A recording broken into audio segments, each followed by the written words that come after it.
All right, well, thank you very much for being here physically, for those who are here physically, and virtually, for those who are joining by Zoom. As I'm looking around the room, we have probably almost a couple hundred people here at the Sonoma County Fairgrounds. And over the internet, I think we have several hundred more. Welcome to this meeting of what we know as California's Wildfire and Forest Resilience Task Force. And I want to do something that I don't normally do at a government meeting, and that is ask those of you who are here today in person to turn to your neighbor and introduce yourself. So do that for a couple minutes here. Passing the peace. Yeah. It's all back to church, dude. There you go. Peace be with you. That's a good way to do it. Yeah. Good stuff. Peace be with you. Peace be with you. I tell you. Yeah. Well, it's been a while. Well, it's actually a really good thing. In so many ways.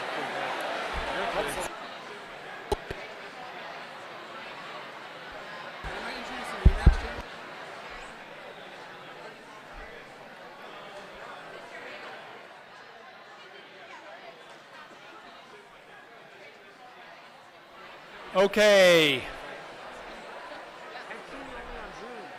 Well, Supervisor Gore turned to me and said, "Wait, we're back in church. What is this?" But look, the reason why I asked you to do that is this is an important meeting, and this is a really important group of people in this area of California, but across California. We all are the point of the spear on attacking a problem that feels like it's existential in nature, and that is the catastrophic wildfire threat across California. And the people up here on the panel and the people you hear from today are just several of many folks across the state that are working on this issue, and that's you guys. So to me, a successful meeting is building our network. So we're going to hear a lot today about the work that's happening on this task force, but equally importantly, hoping that you can build your network on all the work that you're doing. I'm remiss in introducing myself. My name is Wade Crowfoot, and I serve as our California Natural Resources Secretary, and I help to co-chair this task force. And to start off our task force today, we wanted to invite Melissa Elgin, who is Tribal Council Secretary for the Federated Indians of Great and Rancheria, to offer a welcome and a tribal blessing, considering we are on the ancestral lands of her people.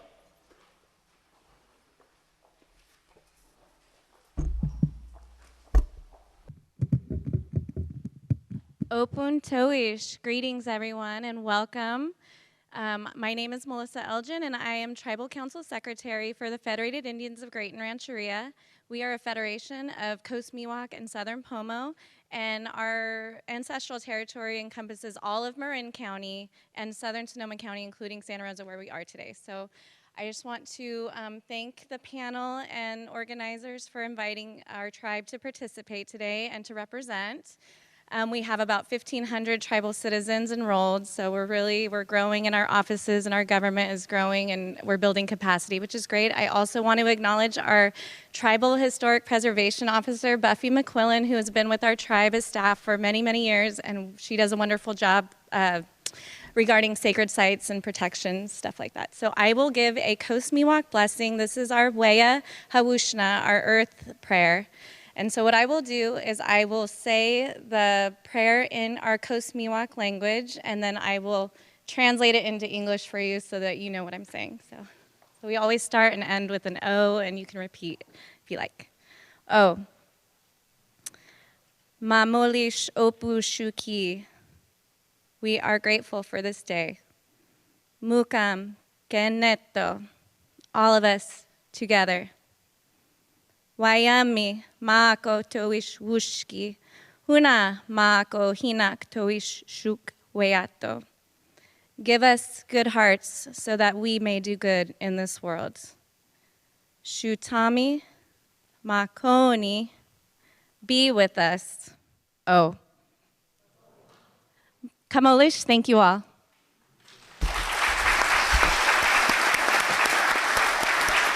Well, thank you so much, and that is a fitting welcome and blessing for our first in-person meeting of this task force.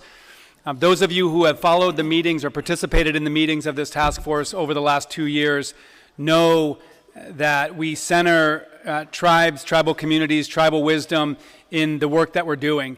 And we recognize that tribal communities have been stewarding California's land since time immemorial.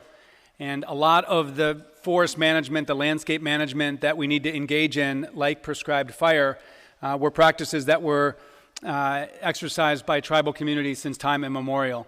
So thank you very much, Melissa, for starting us off on that note. I want to explain a little bit about this task force and frame out the meeting today, and then we'll ask other task force leaders to share opening thoughts. We clearly have a huge challenge in California on our hands, and that is catastrophic wildfire threat. We have lost over 3 million acres of our lands in the last couple of years, and we face another daunting wildfire season. You all probably know that the first 3 months of this year were the driest beginning of any year in the state's 171-year history. And that is serious implication for our wildfire season. We know our firefighters will do what they do every wildfire season, and that is exercise heroism in protecting our communities and protecting our people. And for that, we're deeply thankful to CAL FIRE, to the U.S. Forest Service, to our local firefighters. But we also know that we are not going to respond our way out of this crisis.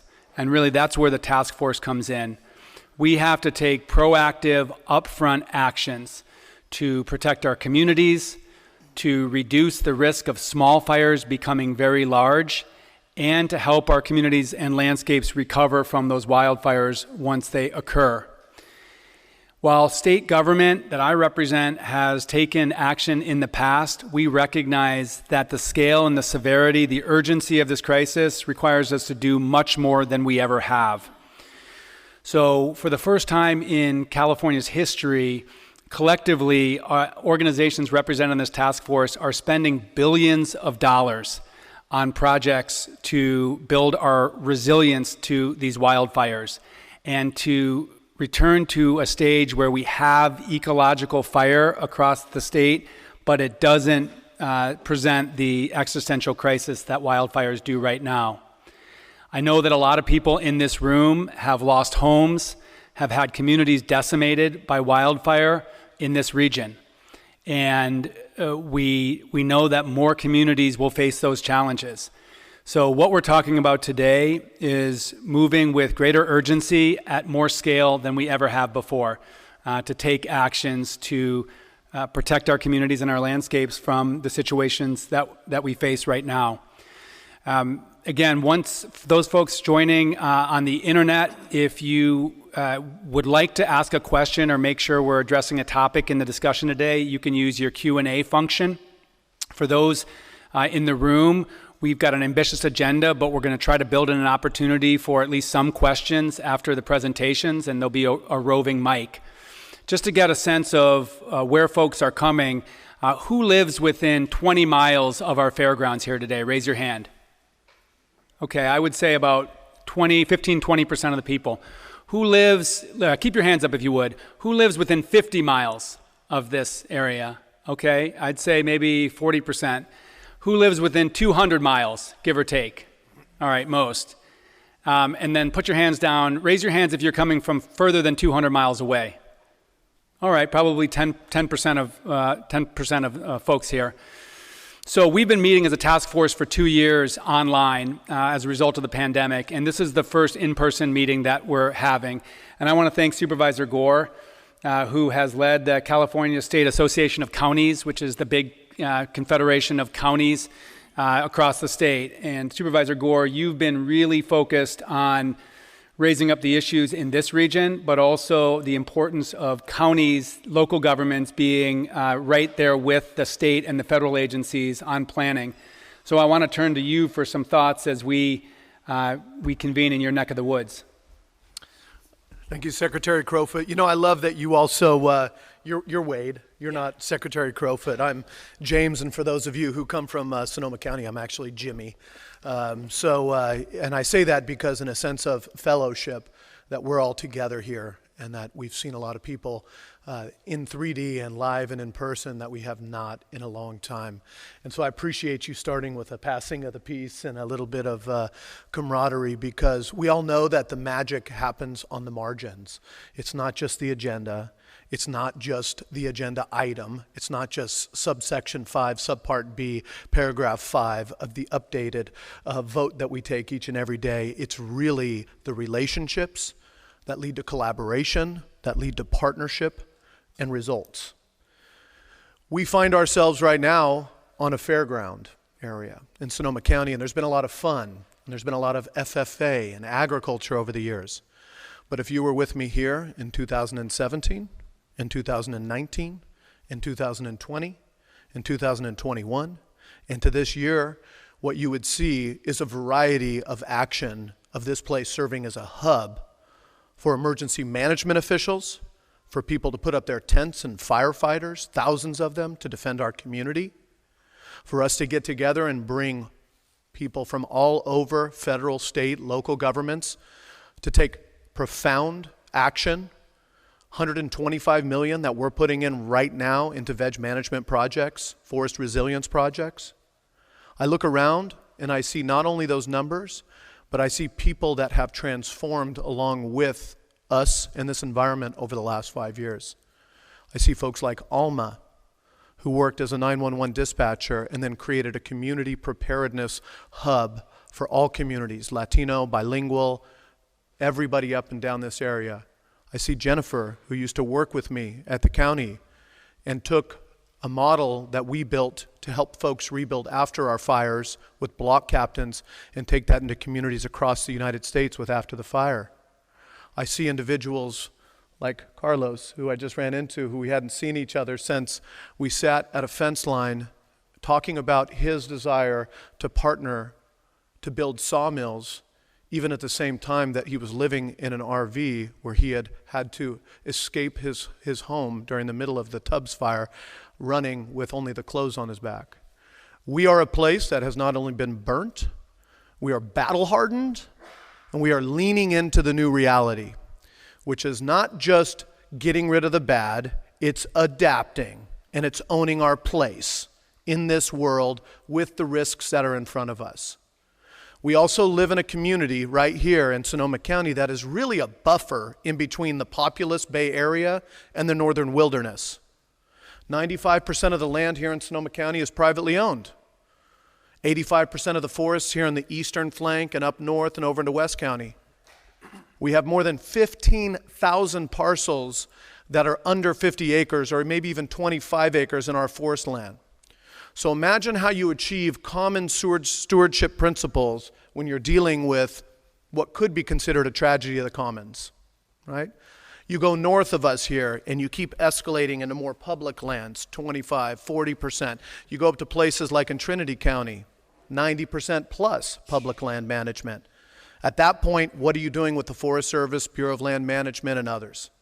We know that it is all about integration and the common fight to adapt to what's going on around us. So I just really appreciate the opportunity to be here. A couple shout outs and huge thanks. Karen Gaffney, Sybil, I just saw a bunch of others with the North Coast Resource Partnership.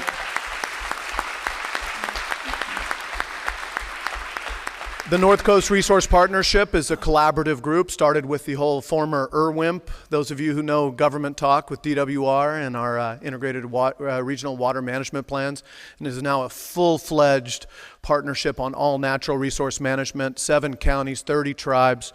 I'm remiss that from the Karuk tribe, my co-chair of the North Coast Resource Partnership, Leif Hillman, is not here with us. We're sending him our best, but we have other representation.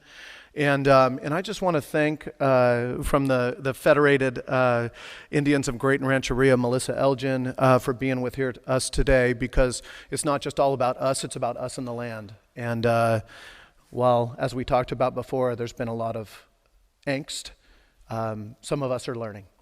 And I honestly appreciate that. So with that being said, a welcome to you all. This is our effort to fight for the future. Thank you. Yeah, thank you, James.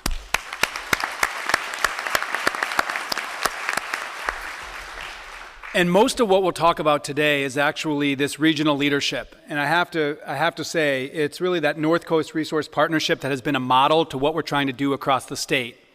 And that is to avoid a one-size-fits-all solution out of Sacramento or Washington, D.C., but rather build resilience, protect communities according to the priorities of each region in the state. You think about California, so different. This area compared to greater Los Angeles, compared to the Sierra Nevada, or even further up the North Coast. Regional leadership is essential. So you'll hear more about in the meeting here today around how the partnership came to be. And frankly, we're going to have some real talk in understanding how the state and the federal agencies, others can support the work in each region. One of our key partners and the co-chair of this task force are my colleagues at the U.S. Forest Service. And as James mentioned, a lot of our counties are primarily public lands and primarily federal lands. And if you look at California writ large, over 50% of our lands are public, and the vast majority of those are owned and managed by the federal agencies. None more important to this conversation than the U.S. Forest Service. I believe we have upwards of 18 national forests across California, and so anything that we're going to do to actually get control of this catastrophic wildfire threat in California is going to happen arm in arm with the U.S. Forest Service. And my colleague Richard is here today to share some thoughts to start us off from the U.S. Forest Service. Great. Thank you, Wade. Hi, everybody. I'm Richard Barheit. I'm the director of the Pacific Southwest Research Station with the U.S. Forest Service, and also here today representing Jennifer Eberlein, who's the regional forester for the Pacific Southwest region. But really a pleasure to be able to meet all of you today in person. As I think some of you might know, I'm fairly new to the Forest Service, so it's really exciting to actually be able to see folks in person. So look forward to meeting more of you, and just to add to some of the comments that Wade and James have made here.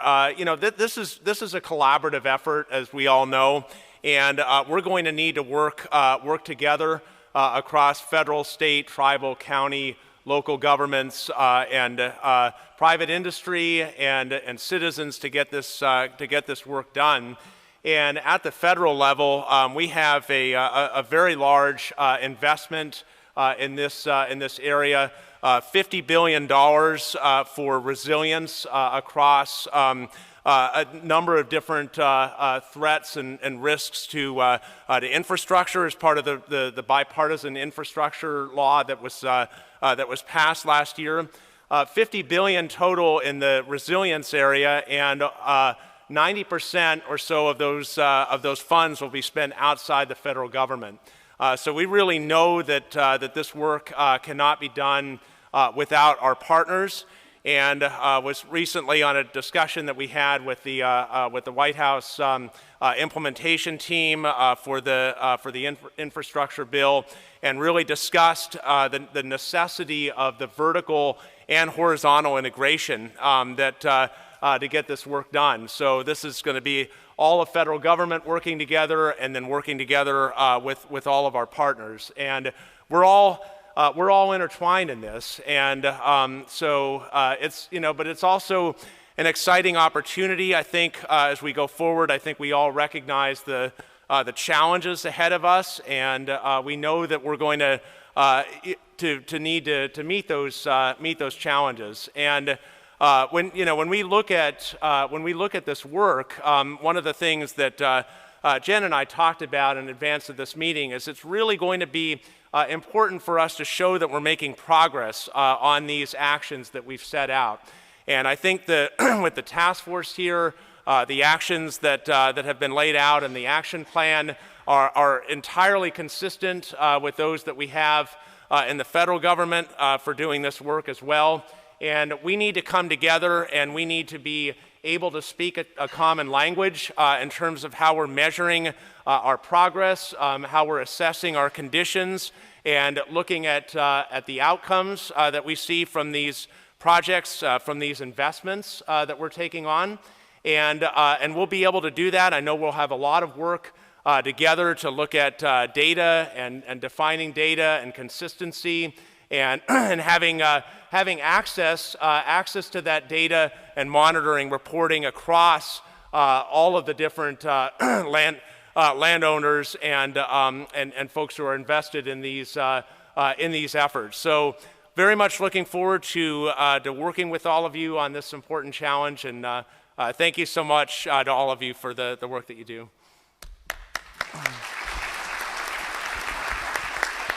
All right, and then just to round it out by way of introduction, other leaders on the task force we have here today is Joe Tyler. Joe serves as our director of CAL FIRE, recently ascended into this position, 31-year career at CAL FIRE, starting on the front lines of CAL FIRE. Chief Tyler, you've worked all across the state, and really excited to see you in this position, and thank you in advance for the thousands of CAL FIRE men and women that are going to be on the front lines this summer.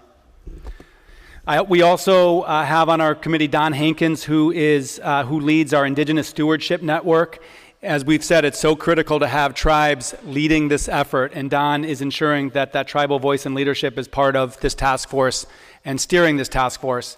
And then Stacy Corliss, who is a Mono County supervisor and has led the Association of California's Rural Counties, because it's so critical to have all levels of government working together. So big thanks to each of you for being here and for your leadership. Let's now, if Joe, Don, Stacy, anything that you want to add for the good of the order and framing things up here today? Yeah, good. All right, Patrick, we're going to turn it to you. Just to give you a little introduction, Patrick is the person that leads this task force. Now look, we know that government creates a lot of different types of task forces or commissions. I'll tell you this. Our intent is that this task force is a working task force. This isn't a check the box task force. This isn't a symbolic task force. This is a task force to get ourselves organized on this challenge. And so Patrick, tell us, if you would, sort of the origin of the task force, where we've come, and importantly, where we're going. Sure, thank you.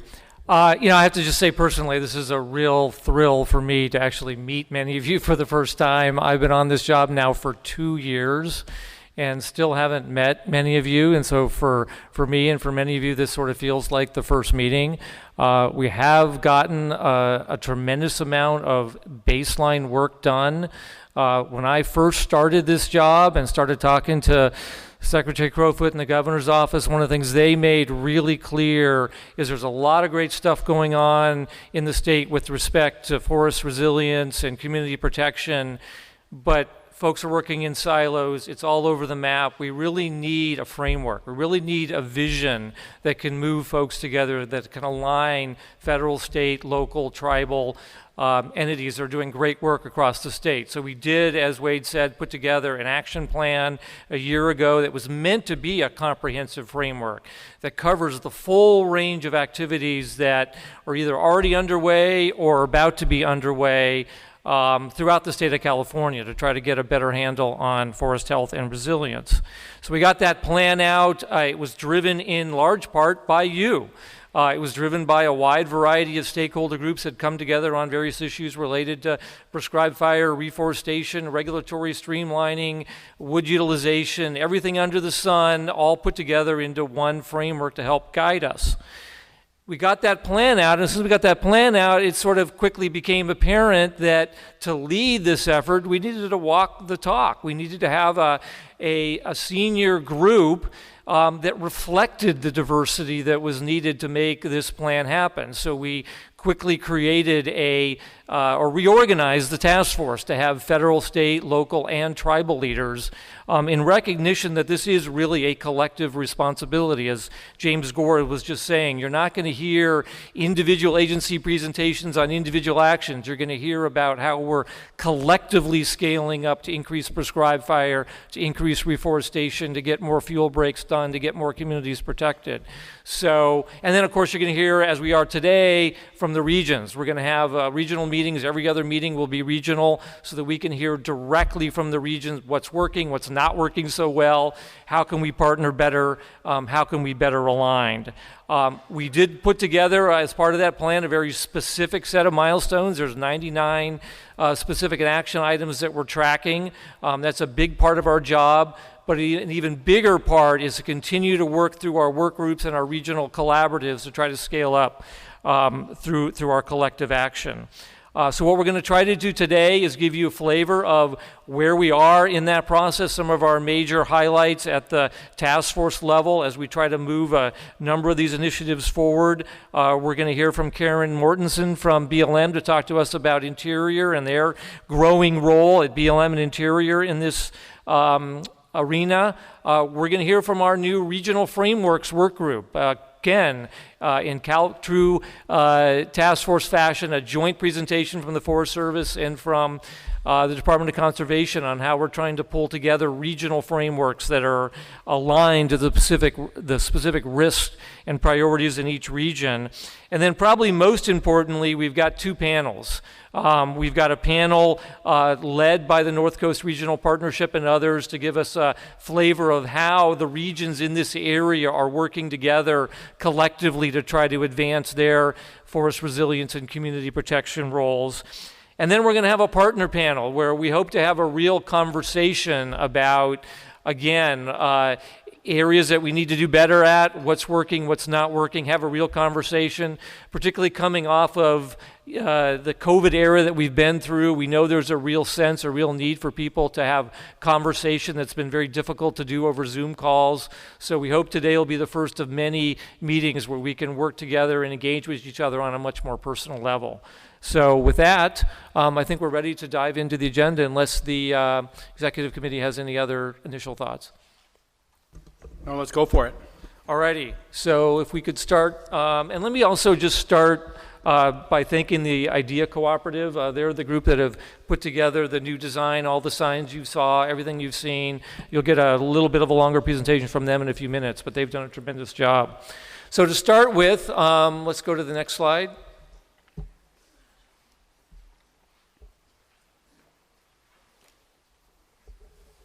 We'll just run through about a short director's report to give you a flavor of some of the things that we're working on. Next.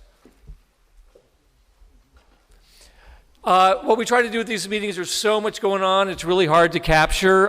You'll hear in a few minutes a more detailed presentation on our website, but just to give you a flavor of some of the major highlights that have occurred since our last meeting. There's a new executive order issued, I think it was just as part of Earth Day, a week or two ago by the president, talking about the federal administration's commitment to strengthening the nation's forest, improving forest resilience, a special emphasis on old growth forest as part of that. Department of Interior also released a 5-year strategy right on the heels of the Forest Service's 10-year strategy. It's a real sign at the federal level, the kind of integration that we're attempting to do at the state level is also happening, so you're going to hear more about that. We have a wide range of funding opportunities out there. Both the governor's $1.5 billion investment last year is paying off big time, as well as a large infusion of money from the federal side. The Forest Service, for example, announced just a few weeks ago 2 major regional allocations that are certainly going to be a model for us moving forward. $80 million split between the North Yuba Partnership and a partnership surrounding the Stanislaus National Forest. These are 2 areas that are very, very high risk to fire, but also areas that have collaboratives that have really formed a very, very strong partnership that we're going to try to model throughout the state. So as an example of some of the leveraging and some of the landscape level block grants that we're going to move towards. So hopefully we'll hear more about how those efforts are going and build on them at future regional meetings.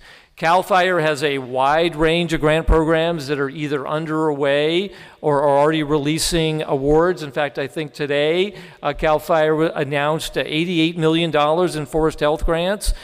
to high priority wildfire resilience projects and forest health projects throughout the state. There's grants out there for workforce, for fire prevention, to help private landowners. The governor's budget was very comprehensive in making sure that we have funds available to address all aspects of our problem here. The Wildlife Conservation Board, which is an agency that most people here may or may not be familiar with, but they're stepping up to do a lot more in the climate resilience and forest health arena as well. So they've got an ongoing rolling grant application that people can look for. So the bottom line is a lot's happening in terms of trying to get money out the door where it's needed most so that we can scale up across the board.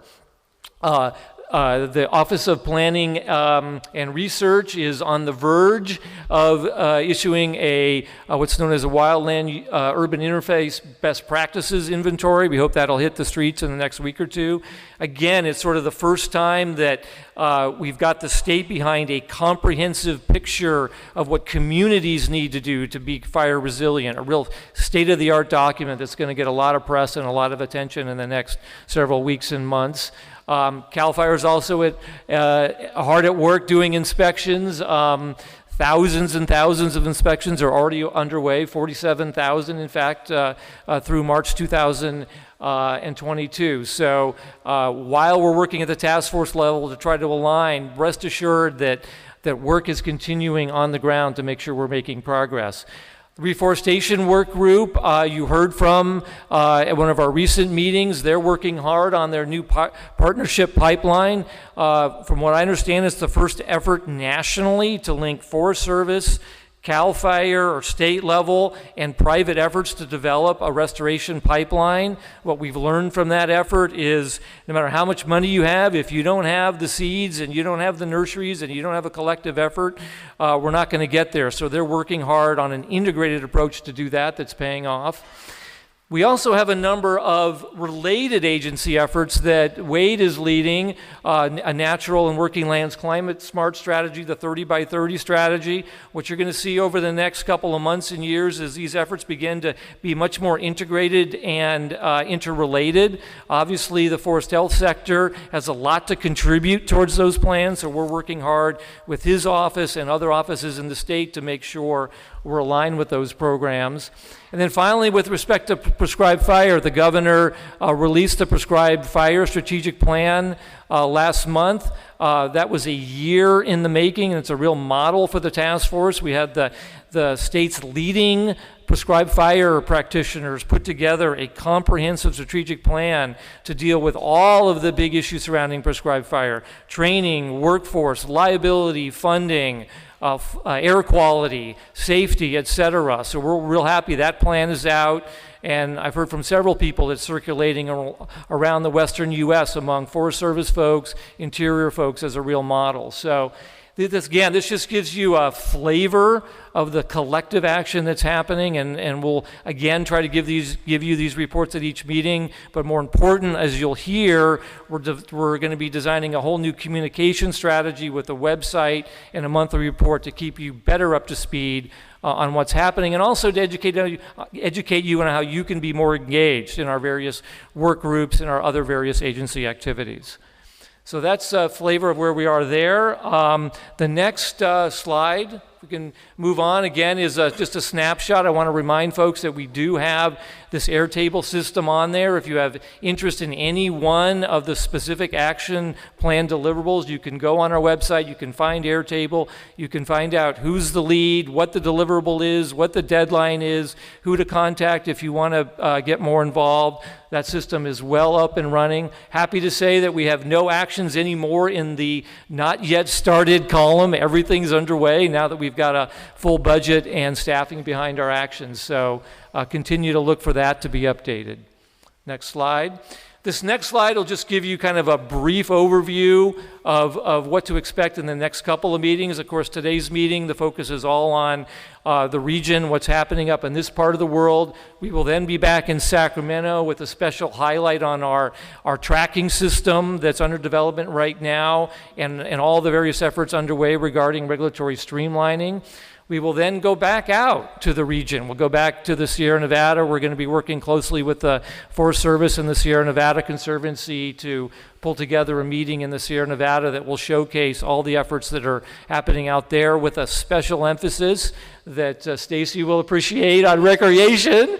We're trying to do our best to try to make sure recreation gets fully integrated in some of these regional plans, and she and her team have been a big part of that. So again, we're going to alternate between regional meetings and Sacramento regions to give you both a flavor of what's happening in the field and a flavor of what's happening among the agencies. Next slide. This next slide, again, is just sort of another way of showing some of the same information. Again, the prescribed fire plan went out. We've got reforestation, private landowner assistance plans about to be released, a wide range of statewide strategies. Again, the theme of these statewide strategies is alignment, to make sure we've got federal, state, local, tribal, and private interest all working together in each of those issue areas. Those are all moving along very well. Second leg of the stool is tracking and accounting. A lot of emphasis on accountability, tracking what we're doing. We've got a comprehensive interagency tracking system that is well underway that I'll talk about in a second.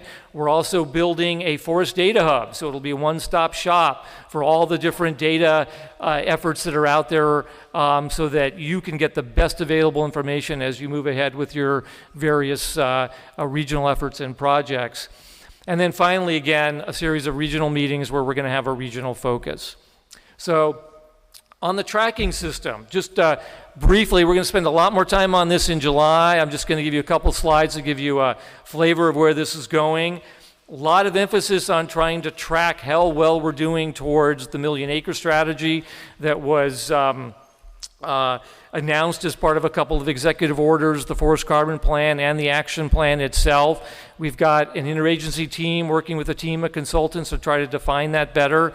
It's turning out, as you might expect, to be very complicated to try to track acres. It sounds simple, but each agency has a different way of tracking, and we've got to be careful about things like double counting and separating out treatment acres versus footprint acres. We're trying to do that through a GIS system so that we can really give a better picture of what's happening out there. It's important for two reasons. One, it's important to show overall progress. How are we doing towards 1 million acres? How are we scaling up? But I think what you're going to find over time is it's going to be even more valuable at the regional level, so that if you're in Sonoma County or you're in Placer County, you know what the Forest Service projects are. You know what State Parks is doing. You know what Caltrans is doing. You know what the utilities are doing. You know what all the different agencies are doing in your area. We hope this will be a huge benefit to regional collaboratives, to give them a better sense of what all the different federal, state, local, tribal, and private entities are doing in their particular regions. So that's a big goal of that. We hope to have a dashboard up and running on that, at least an initial flavor of that at the next meeting. Next slide. And again, this is just a short schedule. The launch is happening right now. We hope at the July meeting really to give our first initial snapshot. Not surprisingly, the numbers we're going to get from CAL FIRE and the Forest Service are going to be real solid. The numbers we're going to get from the rest of the state, we're doing a comprehensive inventory of all projects that we can find at the state, local, tribal, and private level statewide. Again, we'll have a snapshot of that. It'll be pretty solid at the state and federal level, and it'll get better and better as we go at the local level. September meeting, then we're going to shift the focus a little bit to what's going on specifically in the Sierra Nevada. Where are the priority areas? Where are the areas that need more work? Where are the areas that are in good shape? And how are we doing? And then in November will really be where I think it comes together at a statewide level. We hope then to have the framework in place for accounting for the next several years and begin to launch our million-acre strategy to talk about, okay, here's where we are now on how much is getting done. Here's all the plans that are underway at various levels across the state, and here's our strategy to take those plans to the next level. So you can look for that as we move ahead over the next couple of meetings. Next slide. And again, this next slide is just to give you a flavor of the big range of things that we're going to be trying to track. We're trying to track all the thinning that's happening out there, the levels of beneficial fire, grazing, timber, salvage, reforestation, watershed work. It's big, it's ambitious, but we know if we're going to get a handle on forest health, we've got to have a good accounting of what's happening out there. So look for that in the next meeting in a little bit more detail. And again, I'm just going to spend a second on this, but I just want to say every time I talk about tracking acres treated, the hands go up and say, wait a minute, it's not about acres treated, right? It's about resilience, it's about community protection. What are you doing to measure beyond acres treated? Well, fortunately now we've got a collaborative process between the Forest Service and CAL FIRE to bring two efforts that were working independently towards metrics of forest health and resilience and pulling them together into one collective effort. Again, we're going to hear about that more in particular at the Sierra Nevada meeting, a set of pillars of forest resilience that the agencies are working on with stakeholders, a set of ways to measure those pillars. So if you've got one of your pillars is forest resilience, a couple of the measures could be things like tree density index or canopy cover. We're also working collectively on an assessment of forest health based on those metrics so that we can have consistent information statewide on how we're doing with respect to those metrics of forest resilience so that we can educate the governor, the legislature, Congress on how well we're doing across the board. We also, as I mentioned, are doing a comprehensive inventory of planned and recently completed projects out there. And all of that, we hope, will start to build a baseline for movement towards landscape scale grants. We've just heard from the Forest Service on their two big landscape scale grants they announced a couple of weeks ago. We hope to build on that with an interagency team that's going to pull together and leverage state, federal, and local money to these high priority regional efforts that you'll hear about today. So the idea, again, here at the larger level, and you'll hear about this a little bit more in the regional presentation, is at the state and federal level to pull together a series of tools that will help our regional partnerships be laser focused on getting projects done, getting those pipelines done, so that they don't have to spend sometimes years trying to figure out what's the conditions of our forest, how do we define what a resilient forest is, where are our priorities. We're going to pull together a state and federal team that's going to work with each of the regions to help them do that faster. Because we know there's a lot of tension in the system right now. There's a lot of pressure, as there should be, given the magnitude of this crisis, to ramp up, go fast, get more done.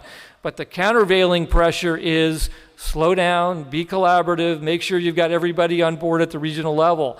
How do we marry those two? We marry those two by having the state and federal agencies work really hard on a set of tools, scientific tools, data tools that we can put in the hands of collaboratives so they can ramp up their efforts. They can really focus on getting the environmental documents done, the permits they need to have done to get the job done. So again, you're going to hear a lot more about that at the Sierra Nevada meeting, but this is just a flavor about how we're trying to pull together various efforts that might look like they're working in silos, but will all come together as part of a comprehensive package at the Sierra Nevada meeting in September. So I hope that gives you at least a flavor of a wide variety of things that are underway. There's also a lot being done at the work group level. For those of you interested, again, you can go to the website, look up the appropriate work group, find out how you can be engaged. So why don't I stop there, see if the executive committee has any questions, big picture questions. If not, we can move to communications. I'll just add, I mean, it's a lot to track, but that's really the goal of the task force, is to bring a bunch of disparate efforts together in a comprehensive way. So for folks who may not be aware of the task force, you know, this is a good segue to the website where people can spend some time to really understand what actions we're holding ourselves accountable for, and specifically, where are we at meeting those actions? Exactly, and I'm going to introduce Kristen Merrill, who's our program manager and communications director for now.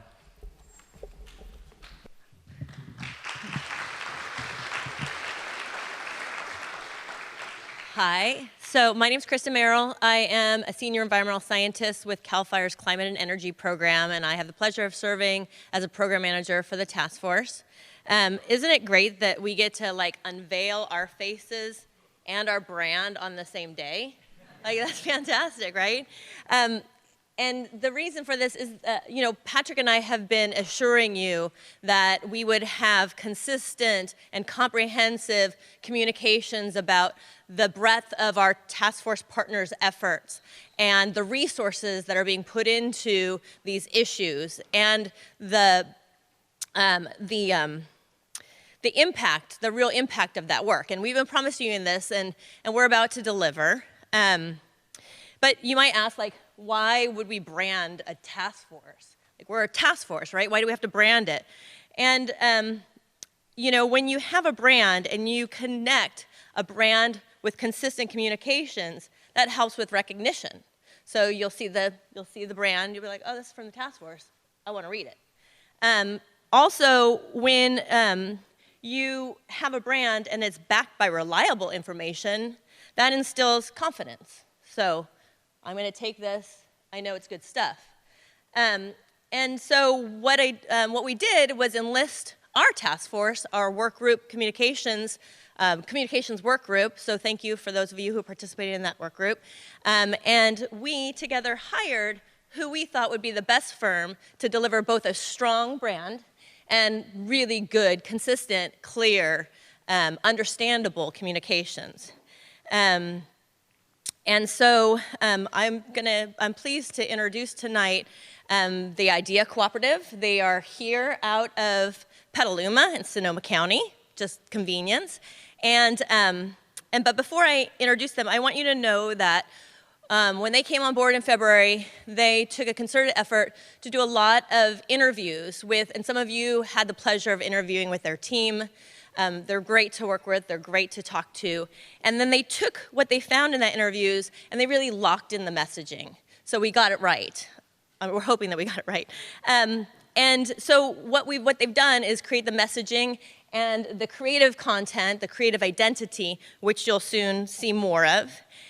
You're also going to get a glimpse or a preview of our website, which over the next month we will build out. We're going to continue to build out. We're going to continue to perfect. And then on June 1st, we're going to launch that website and the other virtual communications or digital communications that will help support it and feed to it. So with that, I would like to introduce Tom Cavanaugh. I'm so nervous. I'm going to introduce Tom Cavanaugh, who's the president of the IDEA Cooperative, and he's going to lead you through a brief tour of our website. Tom?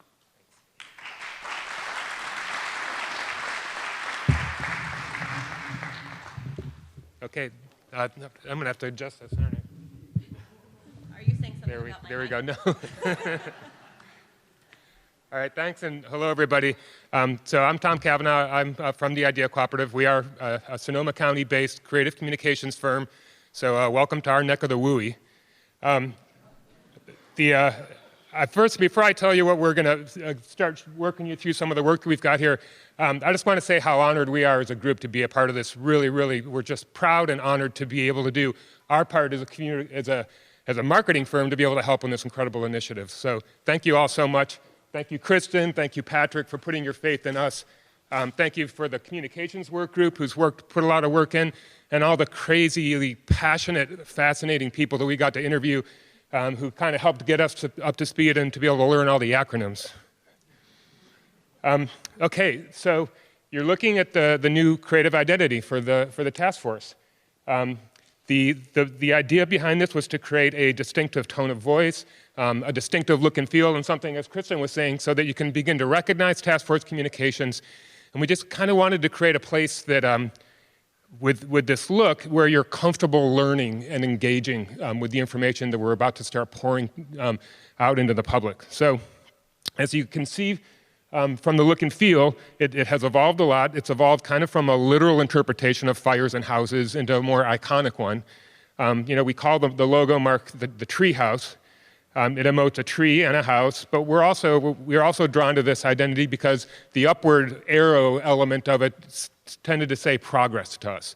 So we think there's some good feeling in the identity mark, and we're also liking the pocket, the badge element of it. To us that gives a feeling of getting work done. Boots on the ground kind of work, almost a uniform style. So that's just the identity. Then this will be the creative foundation for all the work that we're doing from here on out. Let me show you the website. So as Kristen said, the website is pretty far along in development, but it's not live yet. It'll launch on June 1st. But I can give you a little bit of a tour around. And I can't see it from my laptop, so I'm going to have to do my best to kind of navigate from here. So this is the actual site. You're looking at the home page as it exists. The strategy behind the site was really twofold. These are kind of our marching orders: purpose and progress. Okay. So purpose. What is the task force for people who don't know about it?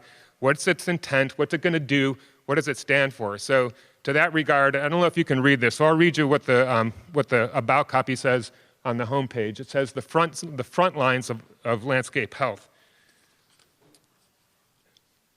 In a response commensurate to the challenge, Governor Gavin Newsom created the California Wildfire and Forest Resilience Task Force, bringing together an unprecedented coalition of the best available resources for preventing catastrophic wildfires by creating healthier, more sustainable natural environments. The Governor's Task Force is a proactive effort that is already showing progress towards long-term forest health and safe, sustainable coexistence with fire. Okay, so if you're new to the task force and you're trying to gather just some information about it, there is an about section here, if I can find my mouse. Oh, geez. Yeah, can you?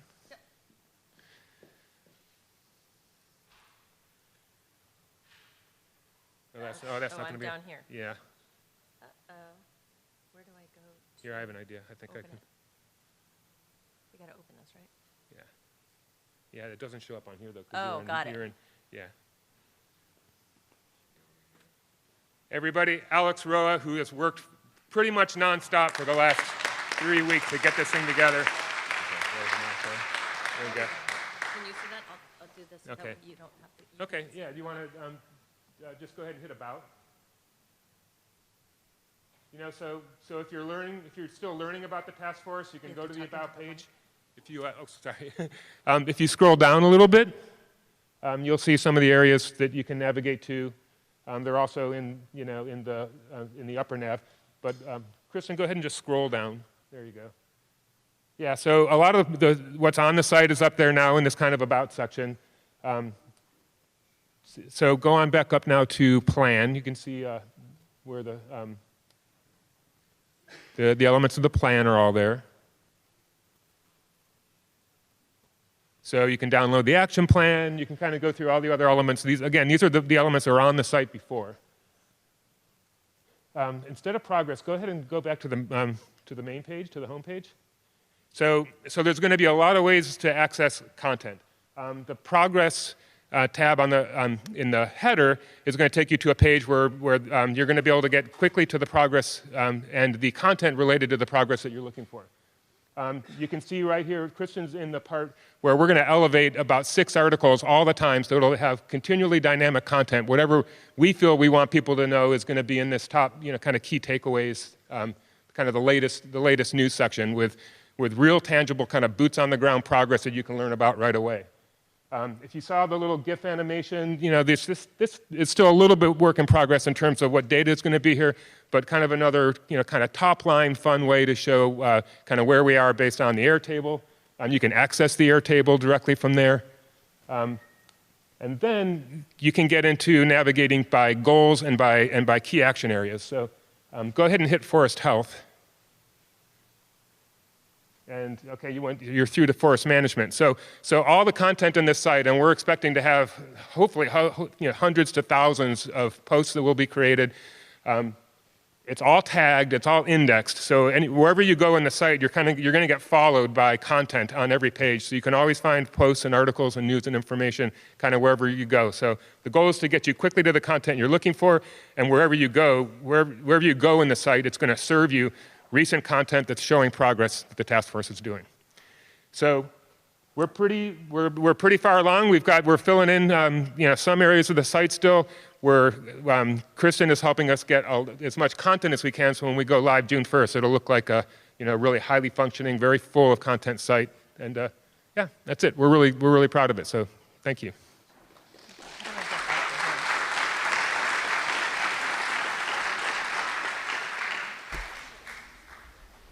that's what Alex does. Well, and as I mentioned, it's all about improving the communication and the transparency of what's happening. And if we're going to actually make the progress we need to across the state, everybody needs to be communicating well and understanding what's happening. And so that's always been the goal for the task force to really be that hub. And so this website is going to provide us real-time information on everything that's happening. So Patrick, looking ahead, when can we expect the website online as a communication tool? I think June 1 is the official date for the other thing we're going to do on June 1, which I think will be equally important, is we're creating a first ever monthly update. And the idea is for this to be just a couple of pages with links. So you'll see all the updates on grant awards, legislation, announcements, even scientific studies, articles with links. So you've got one place. So instead of trying to, yes, many of you will want to navigate the website, go where you want to go, but for many people that just want to know what's happening right now, we're going to have a monthly update that's full of links that will give you a snapshot of the tremendous variety of things that are going on. So look on June 1 for both of those, the website launch and a monthly update launch. Great, thanks so much. So let's move on to our next item, and that is an update on what's happening at the Bureau of Land Management. So we obviously have sitting up here our leader, one of our leaders at the U.S. Forest Service, but another important federal agency that manages a whole lot of California's landscapes are the Bureau of Land Management. And Karen Mortensen, who's our state director of the Federal Bureau of Land Management, is here because BLM has issued a sort of comprehensive strategy on wildfire. And we think it's important when something like that happens for us all to sort of get up to speed on what that strategy is sharing. So Karen, as you're giving your presentation, first of all, welcome. Good to see you again. For everybody here and watching on the internet, help us understand sort of BLM's footprint in California and really the kind of the context for which this strategy is created. Sure. Thank you, Secretary Crowfoot. Be glad to. Am I talking into this? Yeah, now I am. Good afternoon, everyone. I'm Karen Mortensen. I'm the State Director for BLM California. I started this job right before the pandemic, so this is great to be here and meet some of you in person that I've seen on the Teams or the Zoom calls, so thank you for inviting us here.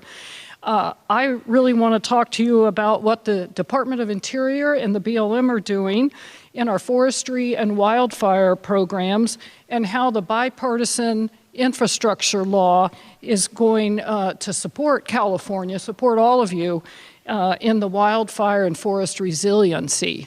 And I also want to talk about some of the partnerships that are so critical to our work, and I can explain our land base. I guess I first should say BLM California manages 15 million acres in California. That's about 15% of the state. About 10 or 11 million acres are in the Southern California deserts, in like the eastern part of the desert in Southern California. And so 4 or 5 million acres are scattered through the rest of California. And so that's not as much as the Forest Service manages in this part of the state, but the way our lands are is that they are scattered and they're in a lot of times smaller parcels along the foothills of the Sierras and scattered next to forests, national forests, next to state parks, but a lot of private land mixed in there. And so the work we do, we feel like is really important because we work with partners and and a lot of our lands are where the wildland-urban interface is. There's a lot of communities near our lands. So we feel like we can have a huge impact on providing safety to communities that are near our lands. So, you know, that's kind of our role here, even though we don't have the huge land base. So on the bipartisan infrastructure law, the additional funding that law is providing is going to support Department of Interior's efforts to continue, we've been doing some of this, but to continue to invest in science and research that's needed to better understand the impacts of climate change on fire and to help us safeguard communities and people and resources. So the infrastructure law provided $1.5 billion to the Department of Interior's wildfire management program.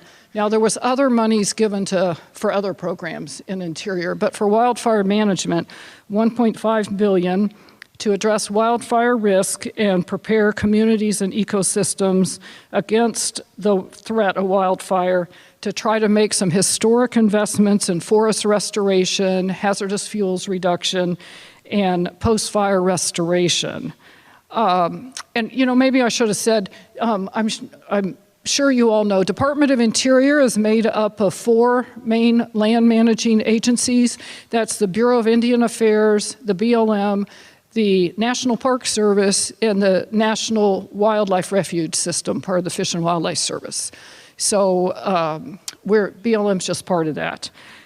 The infrastructure law itself acknowledged the important long-standing partnership between Department of Interior and the agencies in the Department of Agriculture, like the Forest Service and NRCS. And we've historically worked together collaboratively across landscapes to address wildfire risks. On April 4th, the Department of Interior released the Interior's 5-year plan. The Department of Agriculture plan came out a month or so before that. And so our plan builds on, Interior's plan is a 5-year plan. It complements Department of Agriculture's 10-year plan.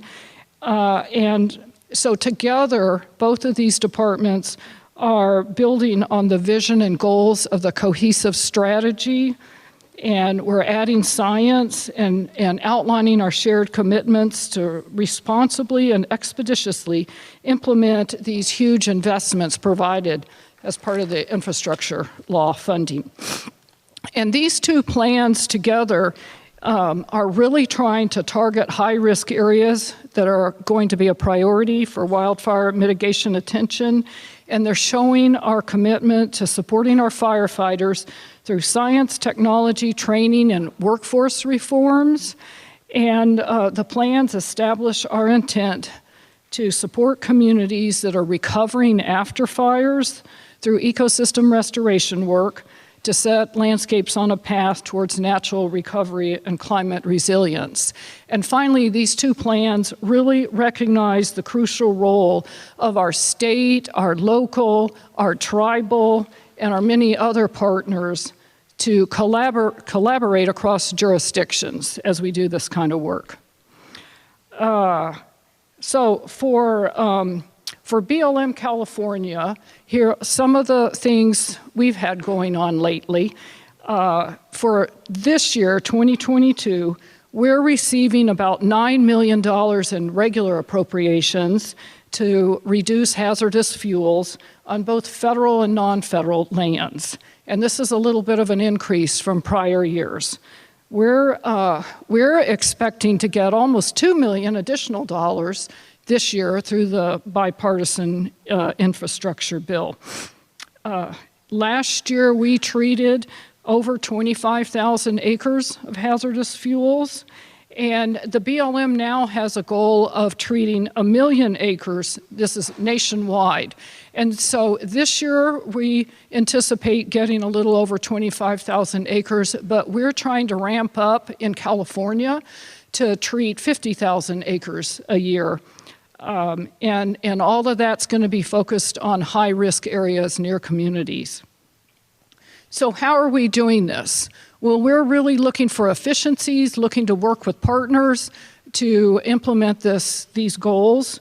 And so some of the things we've done is in 2019, we did a programmatic assessment of hazard removal and vegetation management.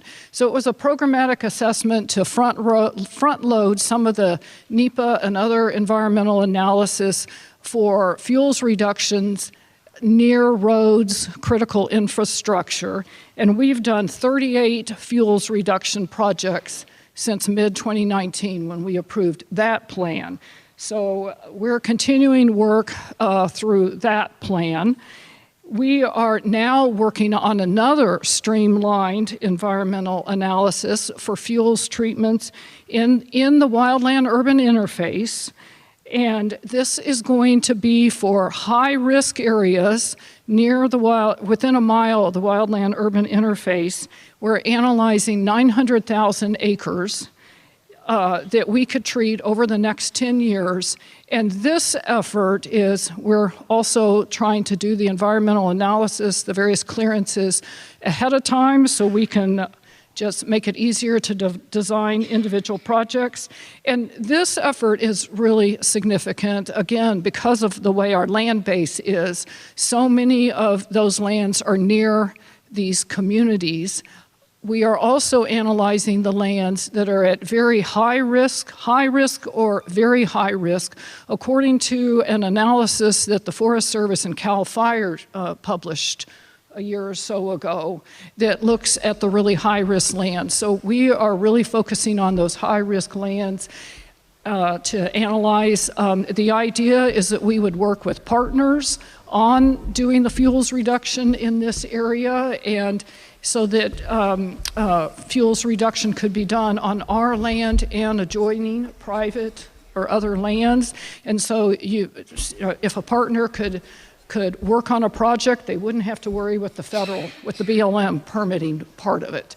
And so we are anticipating having that draft out for review probably at the beginning of next month. So we would hope everyone would look at it, comment, let us know what you think, with the idea of having that out like late this year.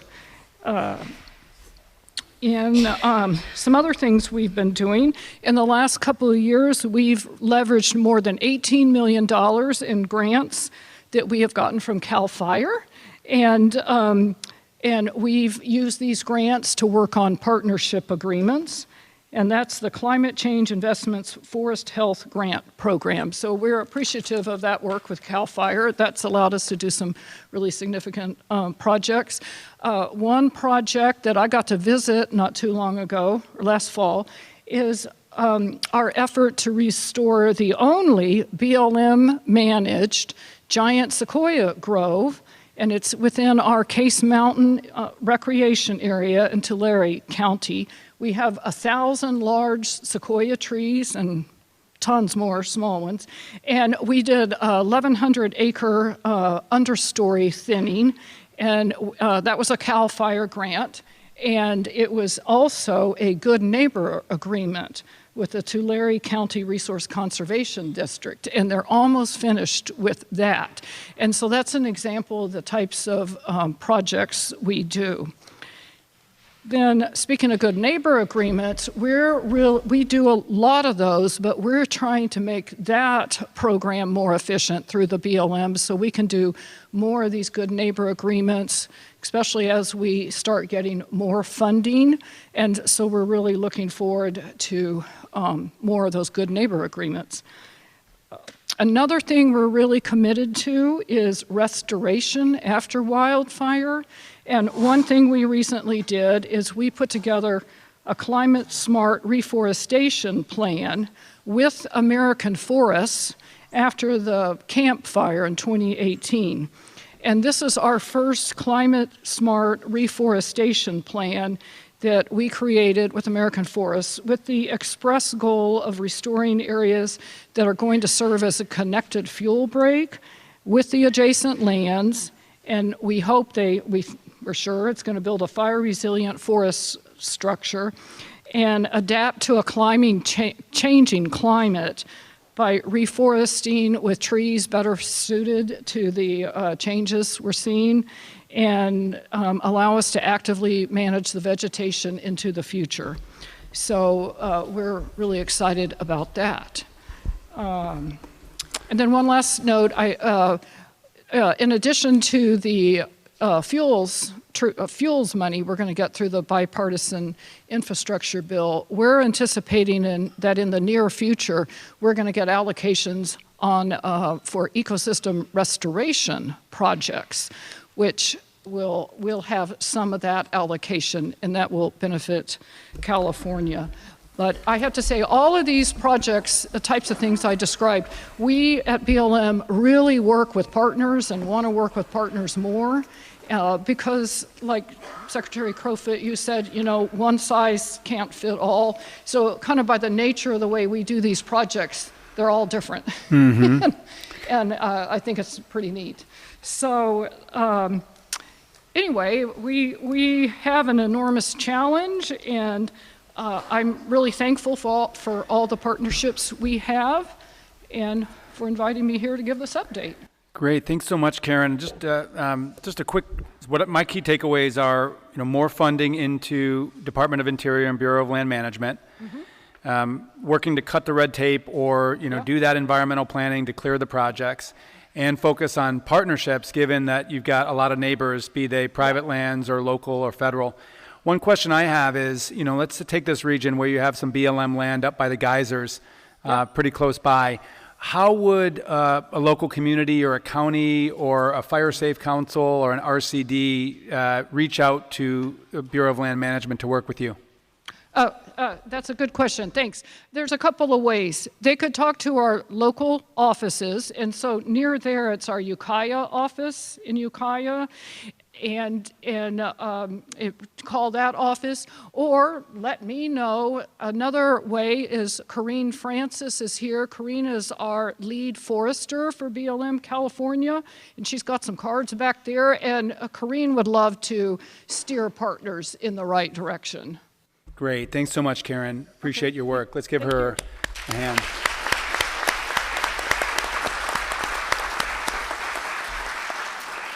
All right, now we're going to move into the meat of our meeting here, and that's really to understand how these regional frameworks, these regional strategies are getting set up.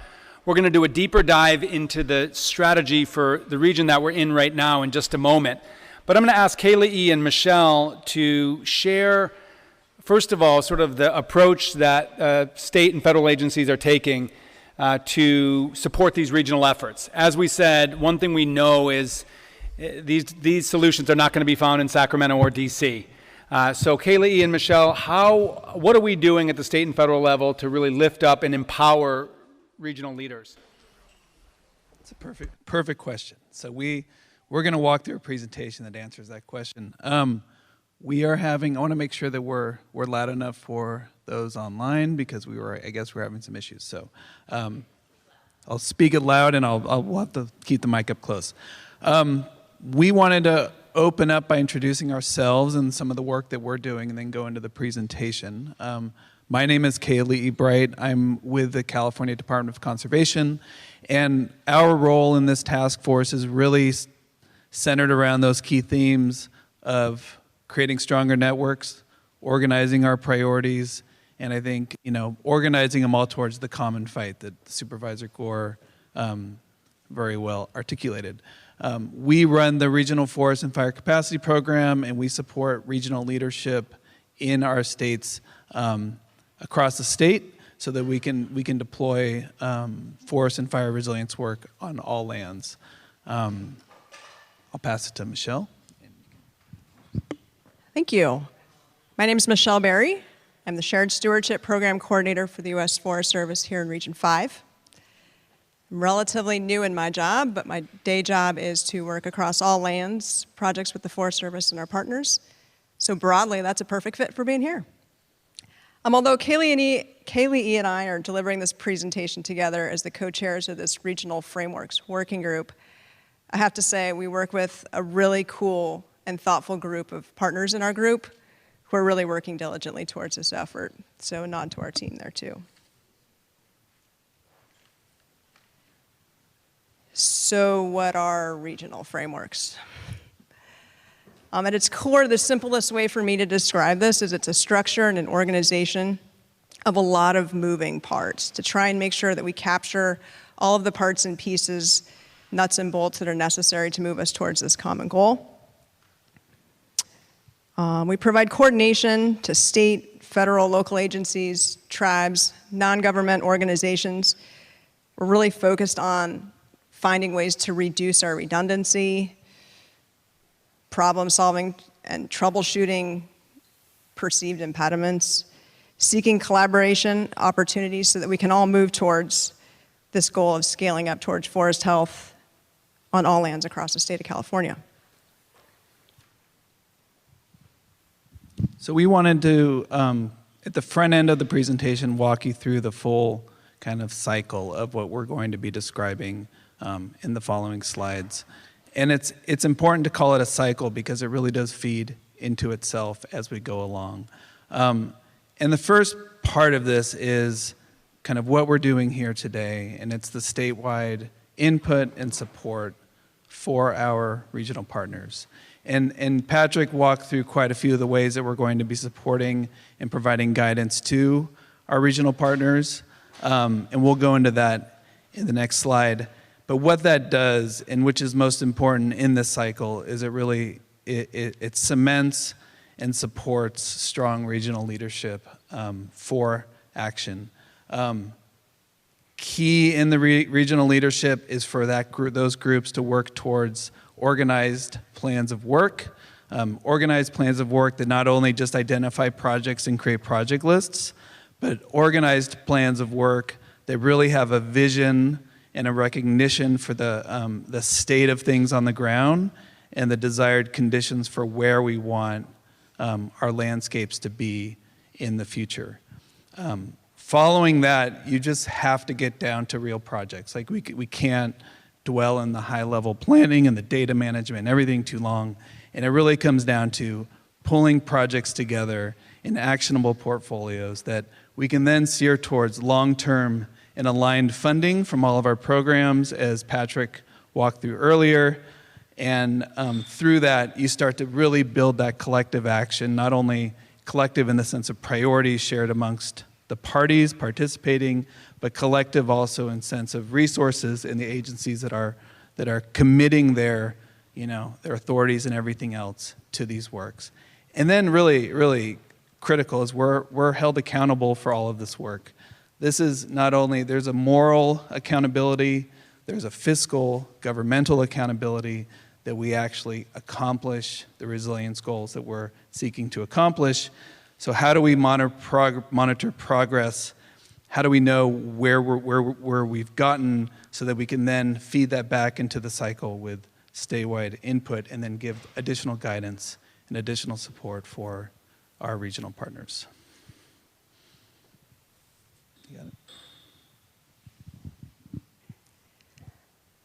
So each of the 4 regions in California has long-standing and also emerging priorities surrounding risks and assets throughout the state about all kinds of different issues. So some of these might be wildfire severity, water supply, recreation opportunities, biodiversity, wildlife habitat.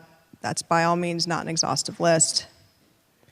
On top of that, state and federal agencies have specific policies and funding authorities. So summarizing these and other priority framing elements at the regional level is really intended to support project development and implementation at the local level.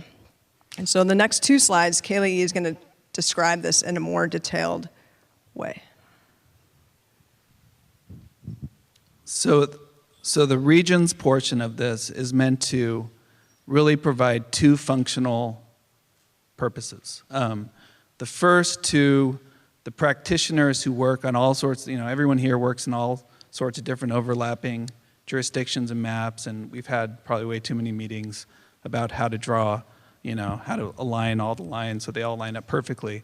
What we're doing here is we're embracing the overlap and we're embracing the mess a little bit, and then giving that organic natural structure that's developed over the landscape for kind of simple regions for the practitioners to share and leverage their work and kind of roll up their individual work into something more collective and kind of something that assists each other in meeting a much larger vision. But then for the principals at our state and federal agencies, for this task force, for our bosses, and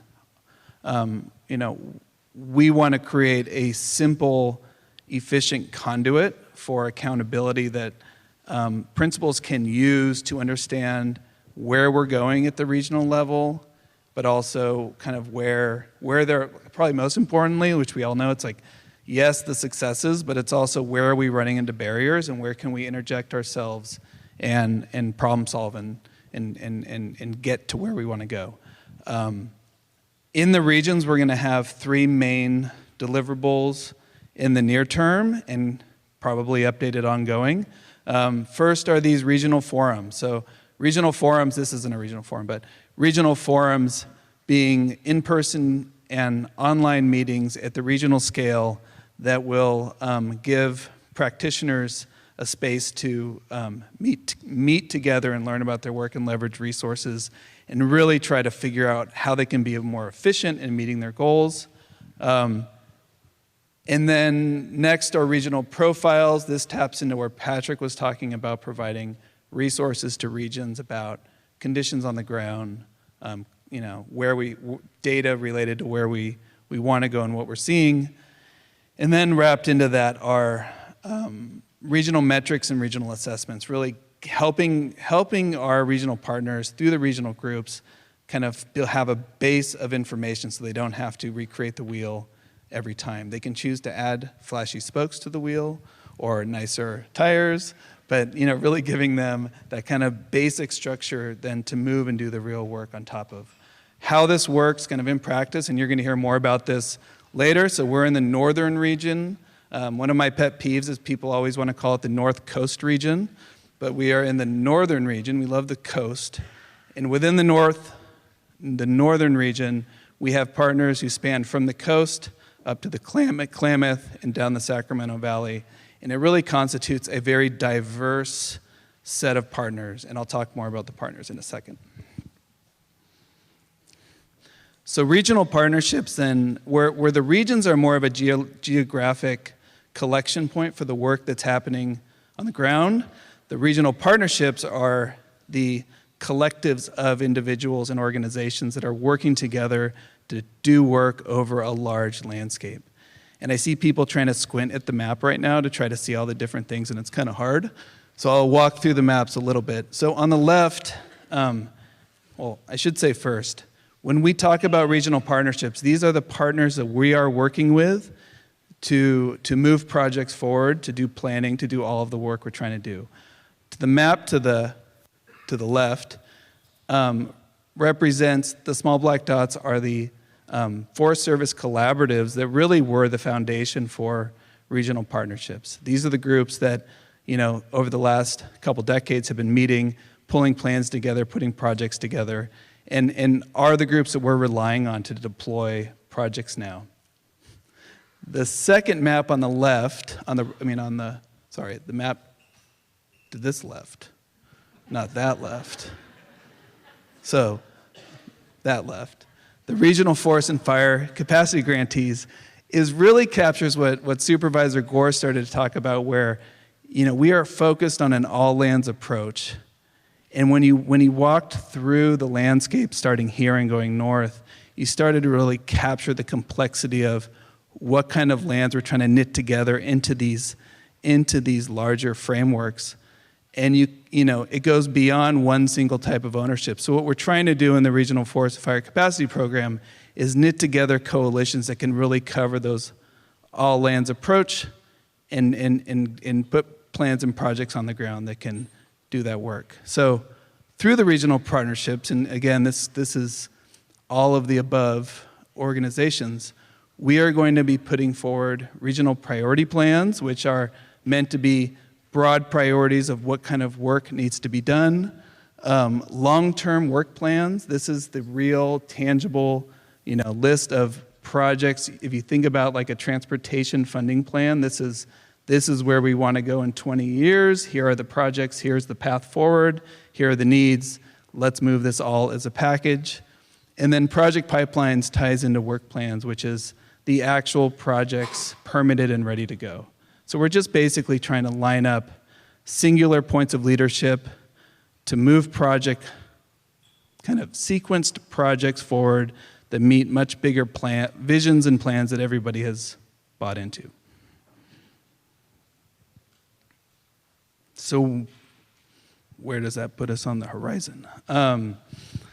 So the horizon as we stand now, we are in a really, really strong place in that through our collaboratives, through our Regional Forest and Fire Capacity Program, and through all of the work of folks in the room and in other rooms, we have, great examples of actionable groups of projects that we can move forward on.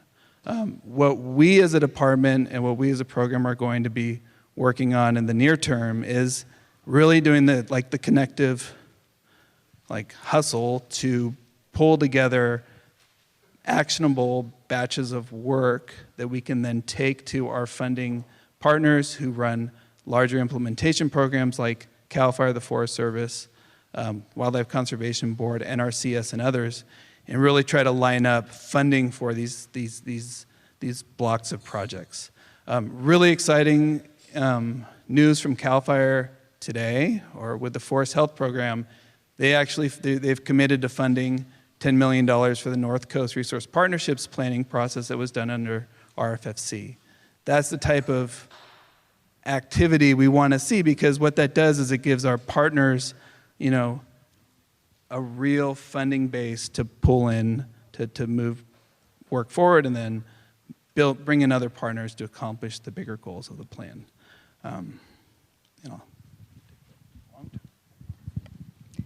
In the long term, we're going to continue to work more collaboratively along a larger horizon on a bigger scale.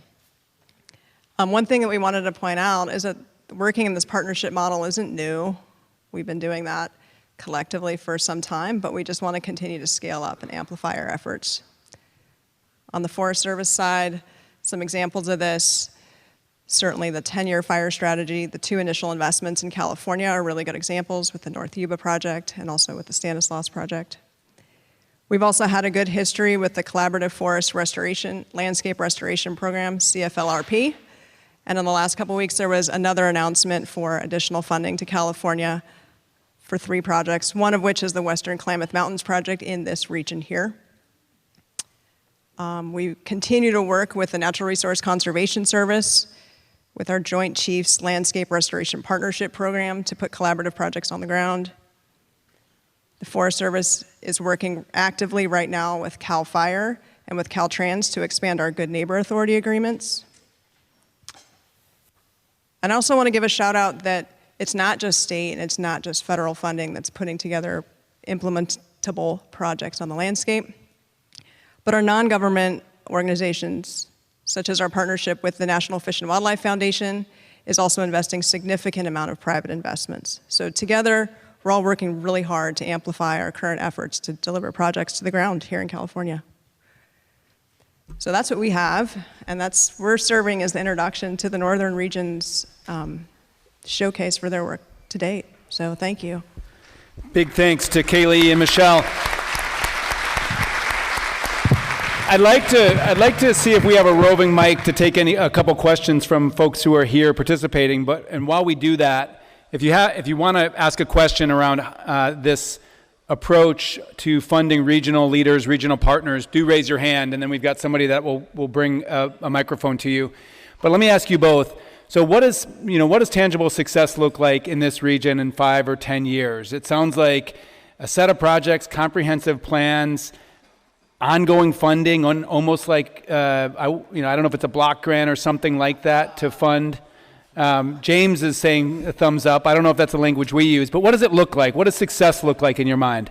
I mean, so in my view of success, short and long-term horizon is really having a long-term plan of work with real community buy-in and real local leadership that has funding behind it, but not just state funds or federal funds. I think where we really need to get to, because we can't do this with Forest Health grant dollars alone, and we can't do it with Forest Service spikes in funding, is we really need to stabilize the funding streams too, so it operates more like a traditional infrastructure program where there's shared funding, shared commitment, and a common sense of where everybody's trying to go. That's really helpful. Michelle, any thoughts? I think if I'd add one more bit is that we're looking to meet our environmental regulation compliance responsibilities in a bigger collaborative way too, because that will certainly inform our project pipeline. So we're working on that. Got it. That's really helpful. So that's really the vision, is we want to make sure that the regions are funded and that there's ongoing funding. To state an obvious point, there is no mission accomplished on wildfire resilience. This is an ongoing effort, right? We need to scale up funding, but then we need to maintain that. Whether it's fuel breaks or forest health projects, those really, are really, that work never ends. And so that what we're trying to stand up is something durable and sustained. So big thanks to you both here. James. Yeah, I just wanted to, first of all, thank you for the partnership and just elaborate just real quickly on this idea of planning, organization, and then the ability to get things done on the ground, because ultimately everybody, including all of our constituents, want to see results, and us as well, and everybody at the state level. But the reason I raised my hand and was going ding, ding, ding was because what I see, especially in most of the areas that are resource heavy, that are also, I won't speak for Mono County and Stacy being lead with RCRC, Rural County Representatives of California, is just a lack of capacity to be able to manage grants and then grant writing, and then on the tail end is grant management. And so this world of the reason that the North Coast Resource Partnership has worked for us is because there's a backbone organization that's funded through the partnership itself. We put a lot of money into that as Sonoma County, into the consultants and the contract, into the staff. You have Humboldt, which functions as a fiduciary and really brings it to the table. We have all of these folks who can come, but ultimately, the world of it was created for the water bonds, let's be real, right? And so now I was just mentioning to, Director Tyler is that, now we're trying to match our maps, because it would be better if working on fire if we matched CAL FIRE's maps, but you can't do that once you've created a capacity, right? And a level of trust. Let's just be clear on that too. So I think the big thing is a yes, and is for us is, I think, speaking on behalf of counties, is that we have to have skin in the game, but anything that you all can do from the state level to work with us to make sure that we, kind of like our emergency management plans, is we do whatever the heck we need to on the front end planning side. And then we have, I think like ARPA, what we're dealing with is really a block grant with sidebars that says, here's how you have to do accounting. Because I just know that nonprofits, resource conservation districts, county departments, everybody under the sun going after grants and then doing grant management to the nth degree is really killing staff, I would just say. So I just say, you understand that, and it's just like for us, anything we can do to make sure we meet that accountability metric without just evolving into compliance being the check, the compliance being the product rather than results. So appreciate that. Thank you very much.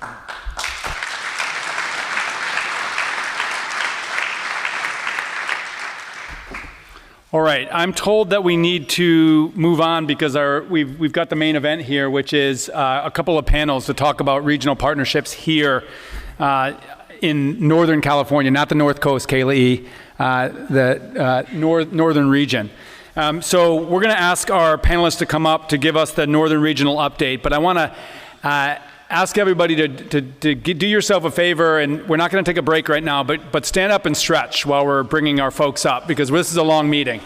So give a stretch. That's cool. All right, this is not a break, folks. This is not a break, although there is coffee in the background, or in the back room, in the back of the room. All right, Karen and company, Nick, Leaf, Allie, Chris, please join us.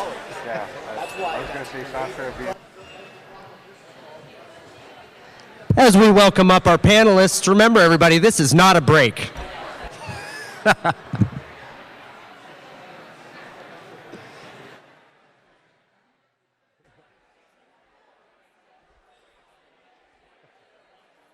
All right, folks, I said no break. For those of you who can stick around after, we're going to have a reception, and it's going to be a good opportunity to catch up and network. But we're going to stay focused on the work that we have ahead of us, and that is to learn from our panelists. So I'm going to start calling out names if you're not sitting down. If you want to take a conversation, if you want to continue a conversation, please move outside. Okay, folks, we're going to go ahead and get started with the panel. It is okay for you to stand, but not okay for you to talk. So if you need to talk, you can go ahead and step outside. If you want to stand, move to the back, please. Thank you. Really appreciate it. I know everybody needs to stretch. I know everybody is yearning to connect, and I am too. My name's Nick Goulet. I'm executive director of a nonprofit out of Trinity County called the Watershed Research and Training Center. We do local, community-based fire resilience work there and have for 30 years. We get to work at the regional level with the North Coast Resource Partnership and partners from across this entire North Coast region. Statewide, we support the Department of Conservation with the Regional Forest and Fire Capacity Program as a statewide block grantee. And we get to do some great work at the national level, connecting communities that are trying to become more fire adapted. So it's an honor to be here and moderate the panel and to introduce you to our panelists. And as Wade, I think, stated, and I think Supervisor Gore did a really good job of sort of bringing it home, there's really a fantastic rationale for the regional governance systems that we're building and sustaining for fire resilience in the state. We have these big regions, and then we boil that down to the scales at which people work together in collaborative partnership. Our North Region RFC block grantees are represented here on the stage. We're going to start out with Karen Gaffney in the North Coast Resource Partnership, but we're also going to hear from Allie Blodorn with Napa RCD, who's working with a whole series of counties across this northern region as well, and then from Chris Wagoner with Tehama RCD. So what you're going to see is some commonalities around these regional governance systems. You're going to see some differences, and they're all finding their own way to build this all-of-society approach to fire resilience and regionalism. So with that, I'll turn it over to Karen.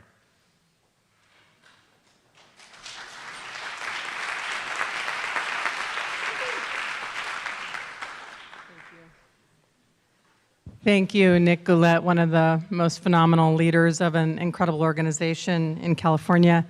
Thank you, Secretary Crowfoot and members of the task force for this opportunity to speak with you today.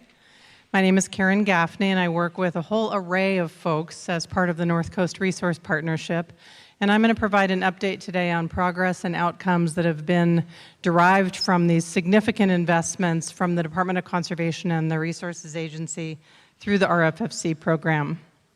First, a little bit about the region. The North Coast region, as it's defined by the partnership, represents the tribal lands of over 34 federally recognized tribes and tribal communities, as well as all or part of 7 North Coast counties, and it's shown here in the green outline. 19,000 square miles, or 12% of California. Very rural region. Close to 50% of the people in this region are below the poverty line. And as you know, there's a lot of different perspectives in the region, and it's a region with a lot of open space and a lot of wildlands. It's a source region for carbon, water, biodiversity, and human capacity. Over 4 million metric tons of CO2 equivalent just a few years ago were documented as being sequestered in the region's forests. It provides about 25% of California's water. It is an international hotspot for biological diversity. And the North Coast tribes have been stewarding this landscape for millennia, and they, along with NGOs, RCDs, private landowners, agencies, and other partners, are all contributing towards landscape resiliency and community resiliency. And you saw that on display at the Resource Fair this morning, just this incredible brain and heart trust that we have in the region. And you'll see more of it tomorrow if you go on some of the tours. The partnership itself was formed in 2005, so over 17 years ago, and it is a very broad coalition. It is not a public agency. It is a coalition of people working together from the region's tribes, NGOs, all sorts of different entities, agencies, and it is led by, and this is critically important, a leadership council which is comprised of appointees from the region's tribes and counties.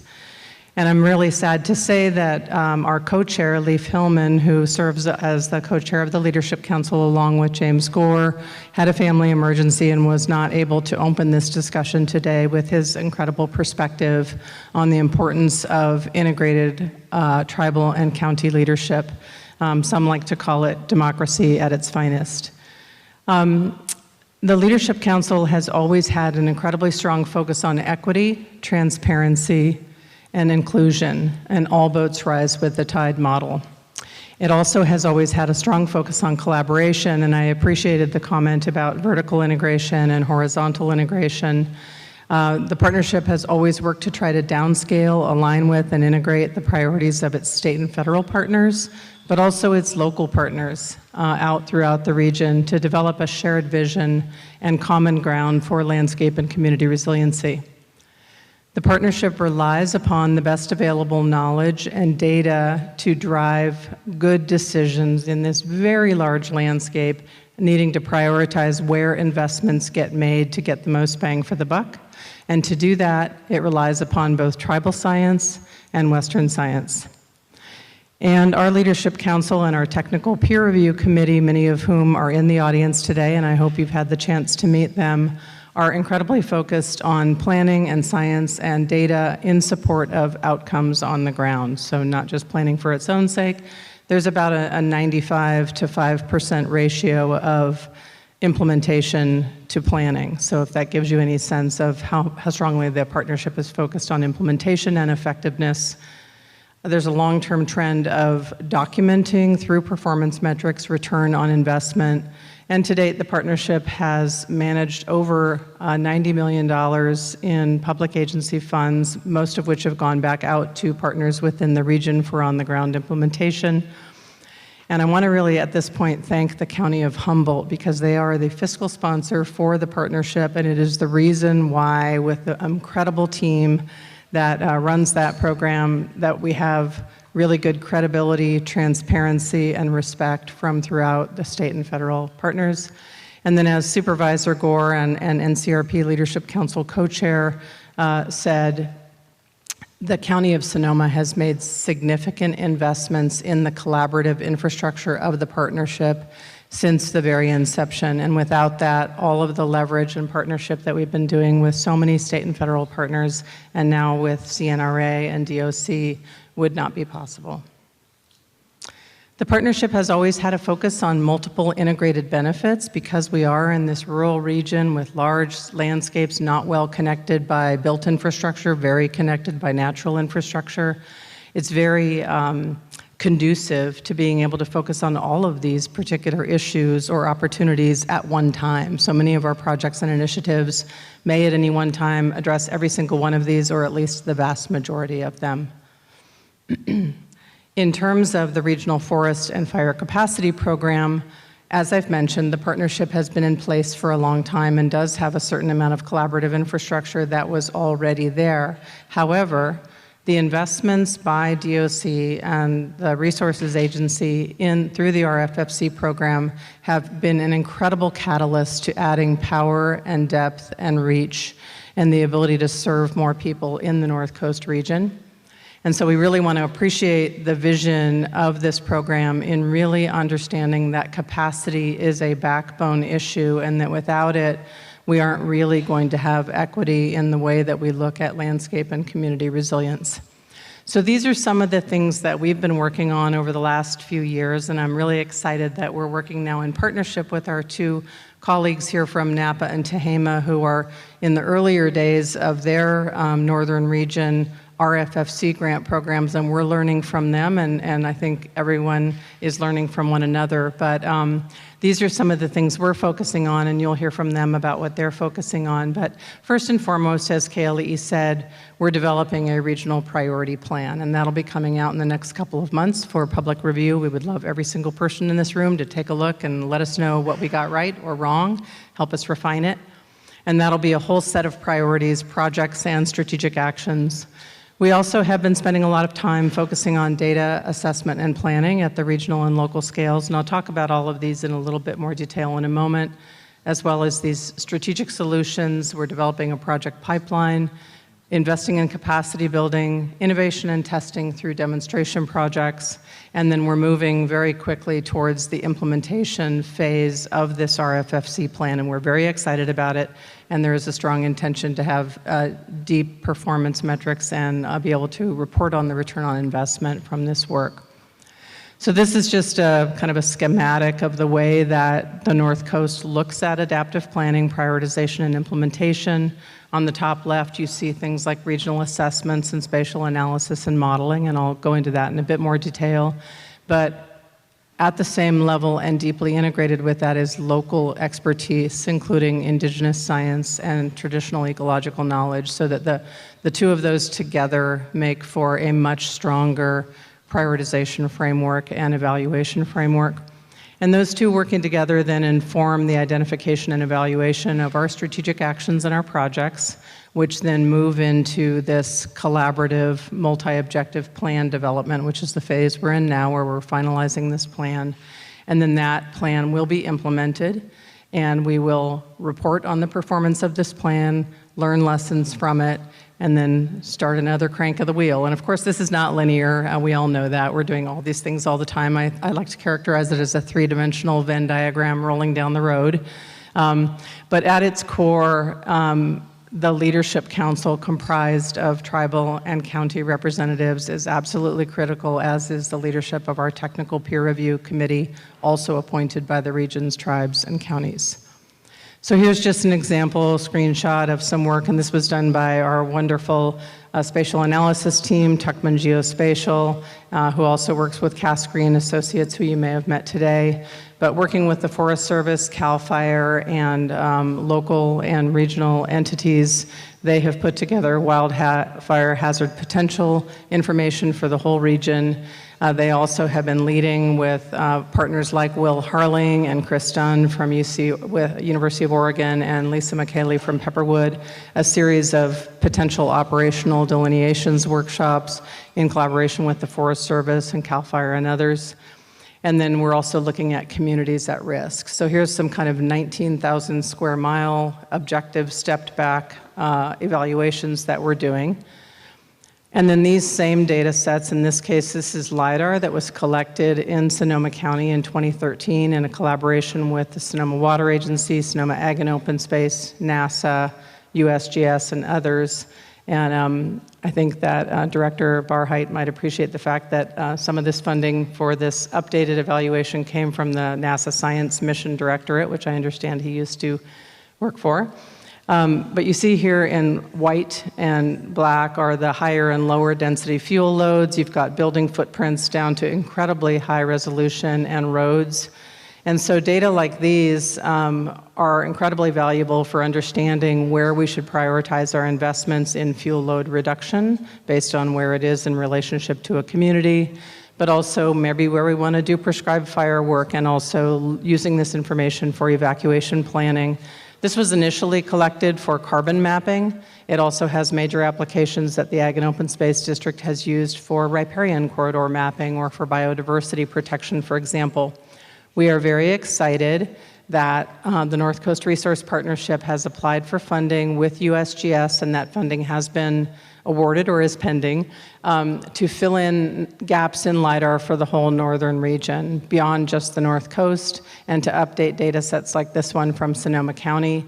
It will be a real game changer, and we want to thank and acknowledge Secretary Crowfoot and Deputy Secretary Jessica Morse, as well as Nate Roth and Carol Ostergren from USGS, Nate is from DOC, and also Loretta Moreno from CNRA. So we're very excited about this new data moving forward.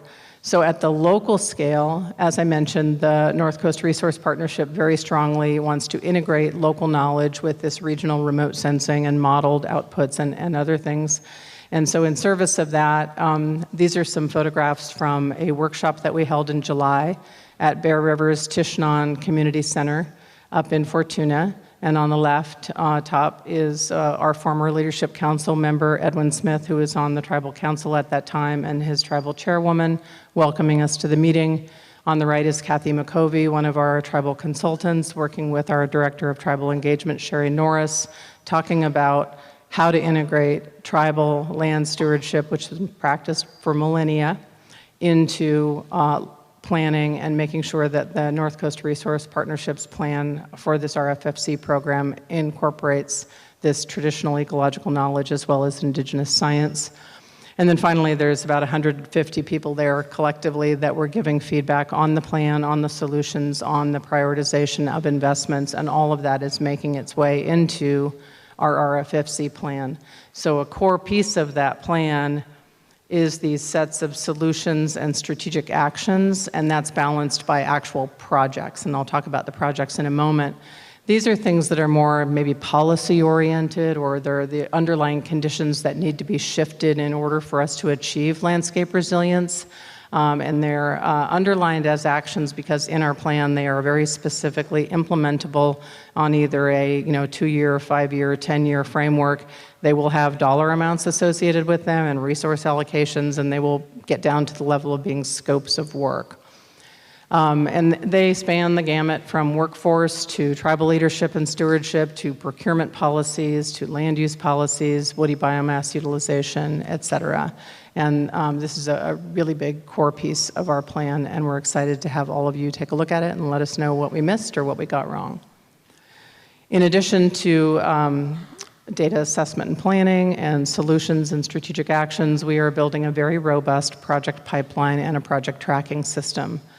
And I want to right now thank and appreciate Chief Gabe Schultz, because in the early days of the Northern Region portion of the task force, he did just yeoman's work to do outreach and cast a really broad net for projects in the region. And he then has kind of handed those off to us to put them in this project tracker system, understand which ones need technical assistance. And this is a geospatial database. It's open source, totally flexible, can be modified, but it will tell us where a project is, how big it is, what state it's in, who's asking for funding, whether they need technical assistance, et cetera. And in addition to Chief Schultz, we also have had a lot of support from the California State Coastal Conservancy and local tribal and county partners in feeding projects into this system, including our Tribal Engagement Director, Sherry Norris. We also have, so far, about 350 projects that are in the system and anticipate an additional 700 in the next year or so. And that will give us a really good understanding of what's going on in the region project-wise. This is still in beta, so these aren't the best graphs. We're going to spruce them up a little bit, but give you a sense of the types of metrics that the system can report on. How many jobs were created, how many habitat restoration projects by what type of habitat, whether there were projects that support cultural values and things like that. And I do want to say that in keeping with the NCRP's long-term intention and practice of always integrating with, downscaling, and aligning with state and federal priorities as well as local priorities, everything that's in this project tracking system will be downscaled from and aligned with the interagency tracking system that Patrick Wright was just talking about. And so there's a strong intention to make sure that CAL FIRE objectives and metrics are embedded in this, as well as Forest Service, as well as the interagency tracking system. And the beauty of this is that it's open source and it's modifiable. So as things change and evolve, we can change and evolve right along with it. One of the major factors in project success and having a really robust and thoughtful and credible project pipeline is that we provide technical assistance to ensure that those folks maybe who don't have the capacity to fully develop a project get some support in doing that, so that they then can access this very significant amount of funding that's coming down from the state of California and the federal government. So, certainly we want to continue to work with well-resourced entities and NGOs and agencies, but we absolutely want to make sure that those that are not well-resourced don't get left behind and don't get left out of the opportunity to apply for this funding.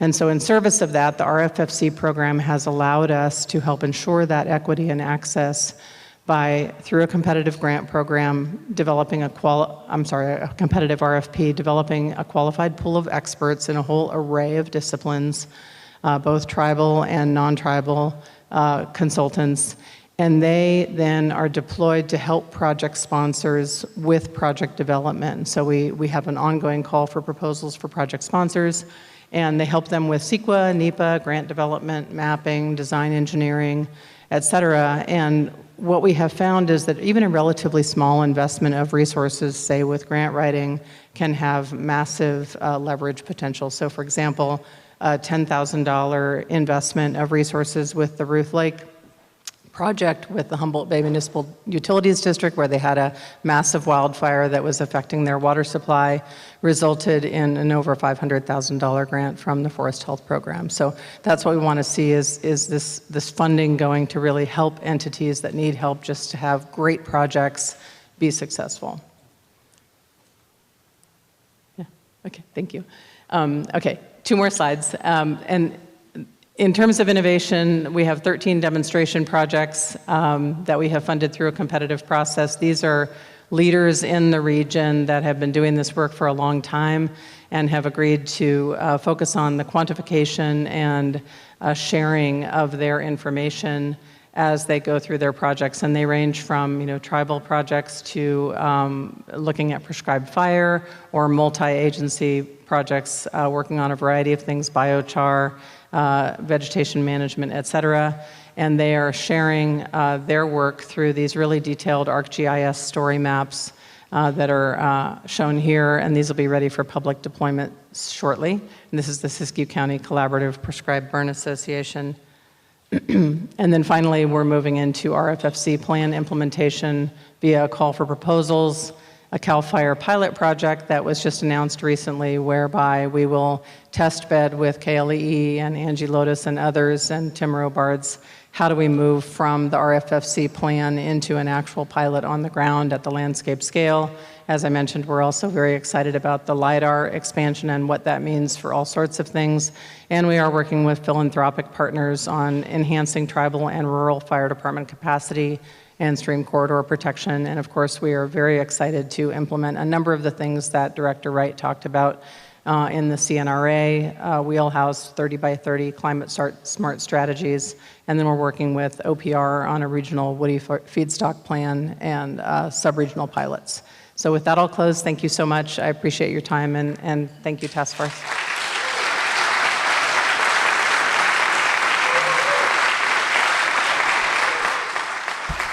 Thank you, Karen.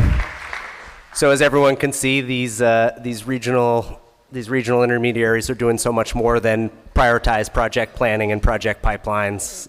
Really appreciate that, Karen. Now we'll hear from Ali Blodone with Napa RCD. Hi, everyone. It's really great to be here with you today. My name's Ali Blodorn, and I'm the Principal Program Manager of Napa RCD's Forestry Program. So we are administering the RFFC program block grant for the Intercoast Collaborative, which spans Colusa, Lake, Napa, Solano, and Yolo counties and spans over nearly 5,000 square miles. Each county in our collaborative is represented by a lead partner organization that's operating a forest health and wildfire resiliency program. And this includes Colusa County RCD, Clear Lake Environmental Research Center, Napa RCD, Solano RCD, and Yolo RCD. And all of the counties in our region happen to fall within the CAL FIRE LNU unit, and we're really fortunate to have strong working relationships with our unit. So today, as Karen mentioned, we're very early in the process of our RFFC block grant, so I want to tell you a little bit about how we have been approaching our partnership. So at the time of our block grant application, we did an informal county-based needs assessment to inform kind of an initial high-level work plan and regional priorities, and then to formalize our partnership, what we did was we opted to establish an MOA between Napa RCD and all of our lead partners. And we did this for a couple of reasons. It allowed us to build a mechanism for more easily reallocating funds across our counties if we need to do so. It also allowed us to build in a process for a mechanism for more, to conduct a county-based needs assessment, a more formal assessment of all of the needs across our region, and then build from there more detailed county-level work plans and a regional priority plan. So we're currently in the process of finalizing our needs assessment, and we're going to be launching that this summer.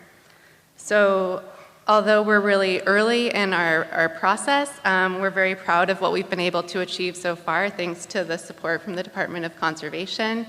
Across our lead partners, we've hired 9 new staff, including both full-time and part-time staff, to support growth in our forestry program and fire programs. We've supported 29 staff trainings and certifications, and this ranges from firefighter 2 trainings to build technical capacity for prescribed burn associations, to chipper equipment trainings, for fuel management programs, to GIS trainings for new staff, and so on.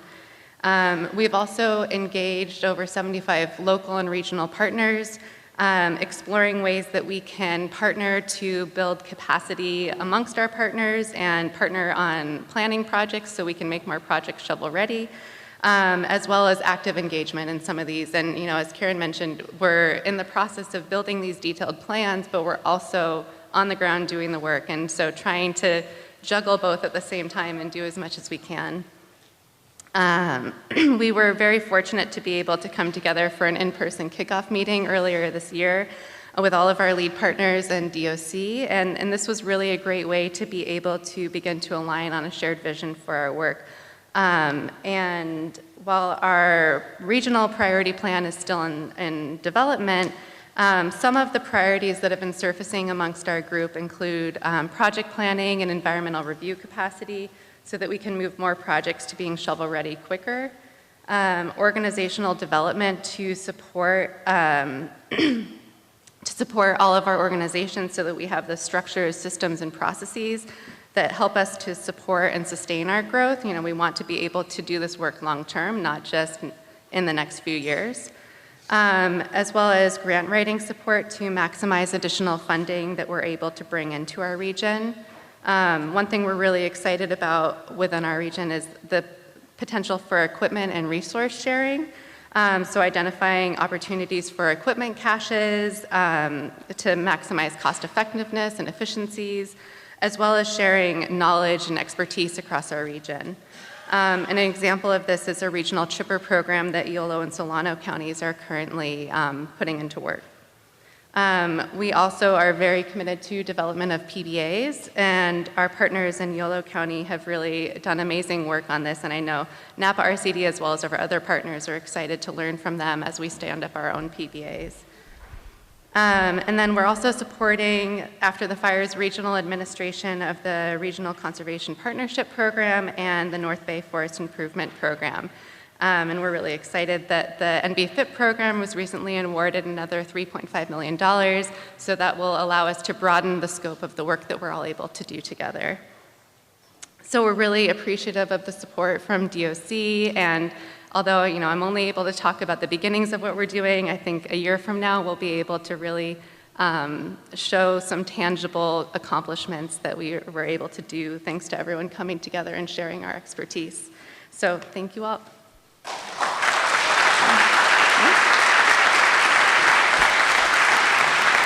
Thank you, Allie. Really exciting. You see those themes of capacity building, right? North Coast Resource Partnerships, Sierra Nevada Conservancy, decades deep into running these regional partnerships, and you see Napa RCD taking leadership and stepping up into that, rapidly taking a lot of those same themes and strategies that have been employed and building them in across that multi-county region. So thank you, Allie. All right, we'll welcome up Chris Wagoner. He's going to talk about what Tehama County RCD is leading. Thank you. So really quickly, I just want to speak to the fact that anybody in the audience or listening online knows it's almost impossible to keep me to 5 minutes. So if this group's ability to do that, say, is what they could do in the future, I think we're all in a good place. So we've really branded ourselves moving forward as a Northern Sacramento Valley Coalition. Branding is everything in these kind of businesses, so that's what we're doing. This presentation looks to really answer 3 questions about ourselves. Who are we? What is our focus? And where do we want to go? Okay, so our coalition partners actually have 4 different stakeholders. Ourselves, the lead of our RFFC coalition, which is the RCD of Tehama County, representing Tehama County. Western Shasta RCD, which represents most of Shasta Valley, or excuse me, yes, Shasta County. Shasta Valley RCD, which represents portions of Siskiyou County, and then Glenn County RCD, which represents all of Glenn County. So what is our focus? Our focus is built upon smart conservation. And really what that is built upon are practices of modern techniques within forest landscape health, indigenous practices, and also bringing about technology into this to really increase our pace and scale and identify prioritization on the landscape. We believe in collaboration and innovation. We'll speak a little bit more about that. Really what we've defined as important coalition activities off the bat are creating a structure of a governance structure, meeting structures, understanding each other's capacity, not only with staffing, equipment, consultants, and other resources, which is really going to allow us, again, to identify very quickly what we can get to on the landscape to get things done right away. We've really defined our strategy within the short, medium, and long-term buckets. Analyzing these capacities right away can get us on the landscape immediately to do projects. So, again, I think one of our biggest accomplishment thus far is since we were awarded our contract in October, our coalition-wide has been able to apply for over $42 million of funding to be able to get on the landscape within next year to do some of those projects. So while we don't have metrics specifically for the coalition-wide, these are some of our early targets we've had in our grant solicitations that are just this year, and that's to treat 6,000 acres and for fuel reduction, to have a biomass project, 1,000 acres or more of Trex burning, replanting over 100,000 trees from reforestation, 170 home target for defensible space. And when we move into some of our alternative projects that we do in our conservation, we have a mobile irrigation lab that focuses on our agricultural community. So part of that solicitation will allow us to continue that with 70 irrigation evaluations, 12 pump tests across 4 counties. The GSA is, I think, something that we're all becoming aware of, and for us to lean into that is really going to allow us to prepare when those types of funding come down, and we need to create sustainability. And then again, part of our habitat restoration is we're working with a large landowner to move 450 wild cows, again, for habitat restoration. So where do we want to go? We want to be able to expand these projects, focus on collaboration with our coalition resources to seek and complete these cross-border projects, really focusing on our internal operations as well. So while cross-border is important to us, each of us is still growing and need to understand what we're capable of and what our community is really asking for, and we need to respond to that as well. We'd also like to participate in academic research. It's important for us to be able to show not only to our internal stakeholders, but to larger stakeholders what this is about. This conservation effort doesn't end in California, it begins in California, and we want to be able to participate about lessons learned and successes we're having in order to move forward in the future. We want to develop a monitoring and maintenance pipeline. It is fantastic that we can look to our funders to be able to understand what it's going to take to get a project done, but more importantly, we need to know what it's going to take to make these things sustainable in the long run. We don't want to go back 10, 15 years from now and redo a project that'll cost us the same amount of dollar amount. We want to find a way where we can segment these things to be able to accomplish them in a maintenance pipeline so we're really never having to look again at a complete project. We want to understand maintenance. We believe that FEMA's definition of 3-year maintenance for their mitigation is a standard that we should all apply to and try to adhere to when we're looking at projects in the future. Again, we'd like to utilize LiDAR imagery as we've seen across our stakeholders. However, we're taking a different approach. We're actually going to be buying a drone that is a lot of money. We've had 2 separate drone pilots that are now certified. We want to be able to go to all of our projects and be able to do a pre- and post-job analysis to understand the metrics we're being able to provide and show what this work type is actually doing and equate that to a dollar amount so we can broadcast to our larger stakeholders and, again, understand what it's really going to take to meet our million-acre strategy. Again, KPI development is important for us. We have an easy one right now that we've focused on in terms of the planning dollars we've spent in order to those project pipelines we're trying to seek funding for. Currently for the RCD of Tehama County, while we spent some of our funding on other items to build up our capacity, thus far within 6 months we've spent $13,000 of staff costs to seek $30 million of funding for our RCD, which serves our community. If that doesn't speak for myself, I'm really not sure what does at this point, but that's the kind of effort and project work that we want to do. So I'll keep it short because I know we're short, but 2 certain things I want to say. First of all, this is not possible without our local CAL FIRE unit. They have worked with us on our environmental review to help us streamline, and without that, these numbers are not going to be possible. And to be able to have that relationship with our local CAL FIRE unit is important for us, and it's obviously all important for you as well. Secondly, these numbers are a drop in the bucket. This is not even close to 1 million acres. We need funding. We need the direct funding.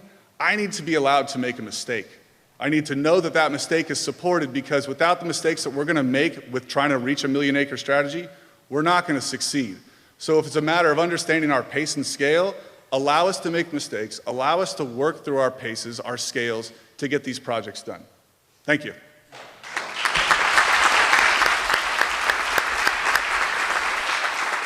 Thank you, Chris. All right, great. We saw a lot of commonality and also a lot of diversity in the regional approaches. So thank you all for laying those out for us. I'm going to give the first cut on question here to the task force director, Patrick Wright, and then we'll continue with some question and discussion. Patrick. So for each of our panelists, for those who haven't followed this, particularly those that are watching from the rest of the state, each of these areas are geographically larger than your typical forest collaboratives in the Sierra or Southern California. And in fact, the question I get asked every time I mention the North Coast Partnership, people stop me mid-sentence and say, wait a minute, let me get this straight. You're prioritizing projects from Sonoma to Modoc County? All those counties, all those watersheds, all those supervisors? How do you do that? And now we're hearing 2 more initiatives that are 5 or 6 counties. Give us a flavor of how that works, because there's folks around the state that are, of course, aspiring to scale up and are just beginning to think about how they bring together folks at that scale. Sure, go ahead.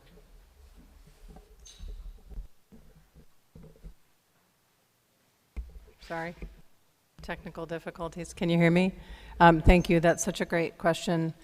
We were asked that question by the Department of Water Resources when we started, as Supervisor Gore said, the IRWM program. And the question was, are you crazy? Like 19,000 square miles, 7 counties. And I think there are a lot of reasons for thinking that that is an appropriate scale. The landscape is, although quite different sociopolitically, biophysically, there are a lot of similarities. And we know that climate change and fire and wildlife corridors and so many other things do not respect county boundaries or even necessarily watershed boundaries. So having that stepped back, objective, in 19,000 square miles and the particular footprint we have, there's no secret sauce or magic to that. I think it had a lot more to do with kind of cultural affinity of what we used to characterize as a band of underdogs banding together to take on LA Water and Power and Met to compete for funding for IRWM. I mean, that's kind of how it started, just to be honest.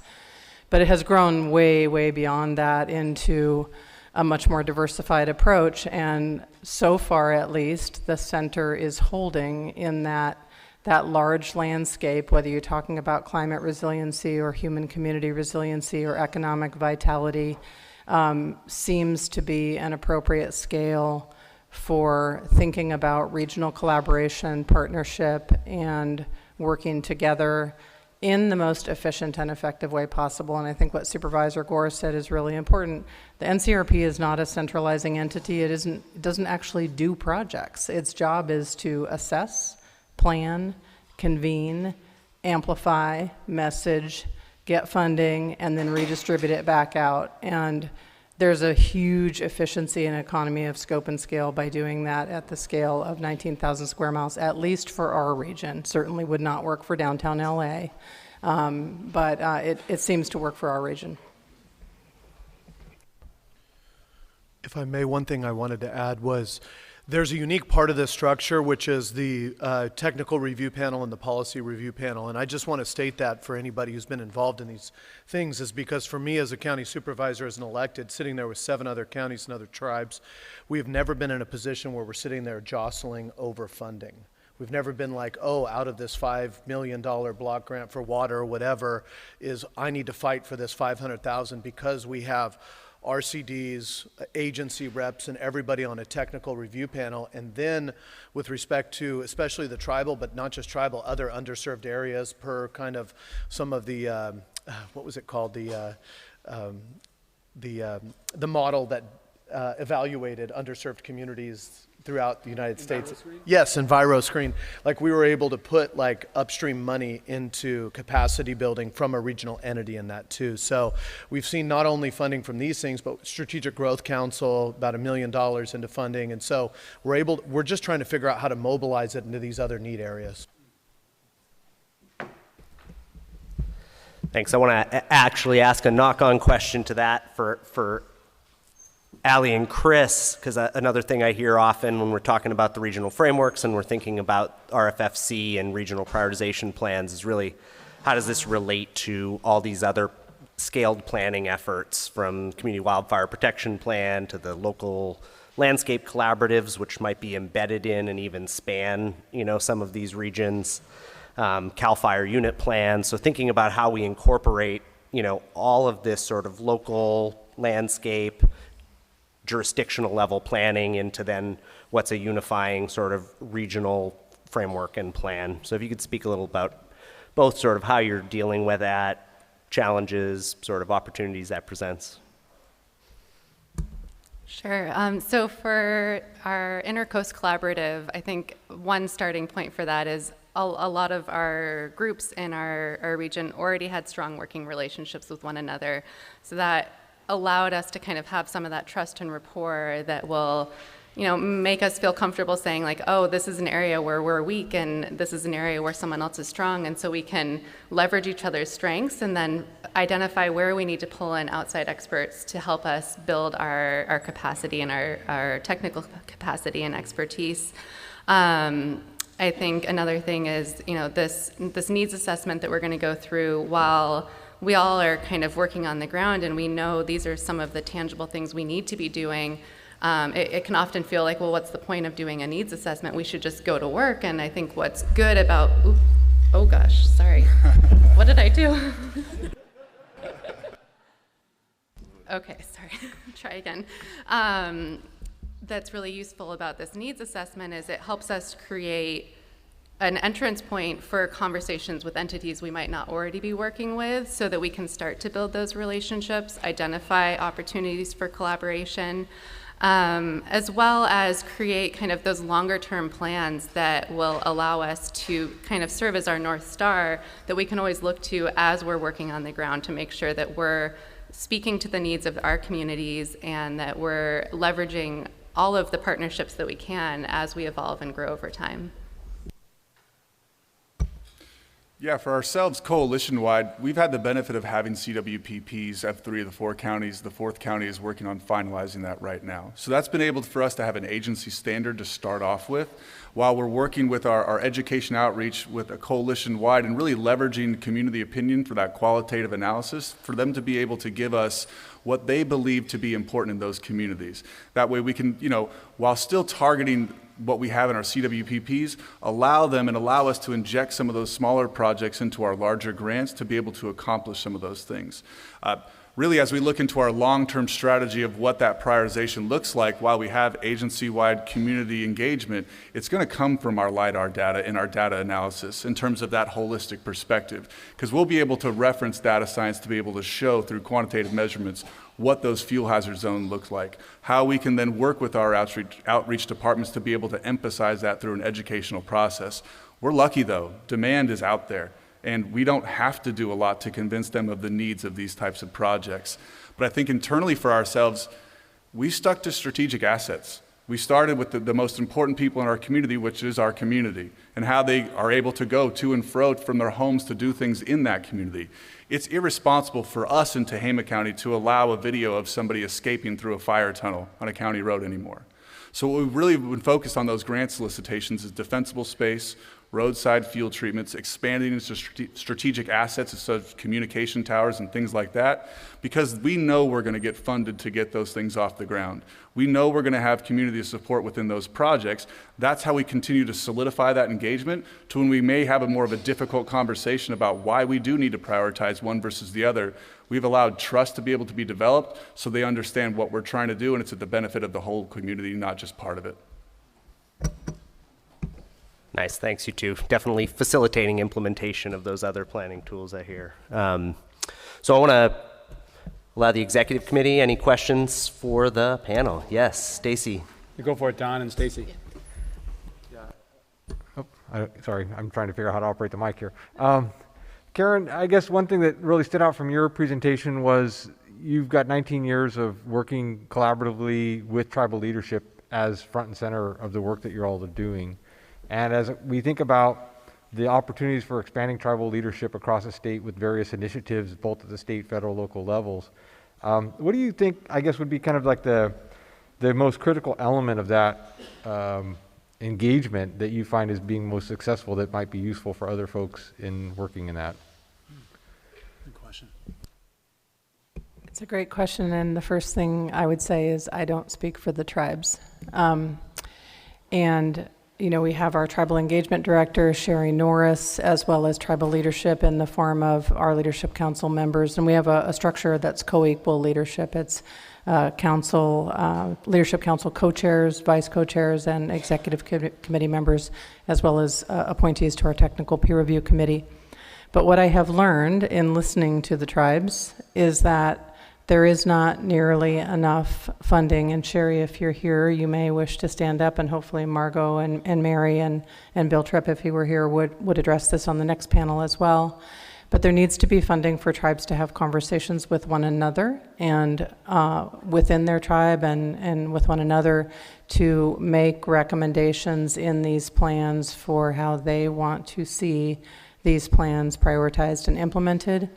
The North Coast Resource Partnership, because we have the great benefit of having tribal leadership and tribal staff and tribal technical peer review committee, tribal priorities are permeated throughout our plan and throughout our projects. And so I think there's a real difference between, as I understand it, in listening to tribes, between asking someone for their opinion about a draft plan and engaging the tribes as they should be as a sovereign nation and tribal governments at the very beginning of the process, and also respecting that, the Western model of, okay, here's a draft, you got 30 days, let us know when you're done, and if you don't respond, that means you didn't care, is not a model that's going to work. And so we need to shift our thinking about time and space, and also reflect and remember that many of the tribes are dealing with COVID fallout, fire fallout,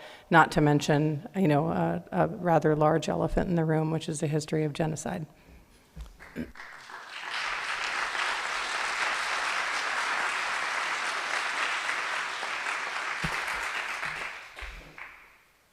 Stacy.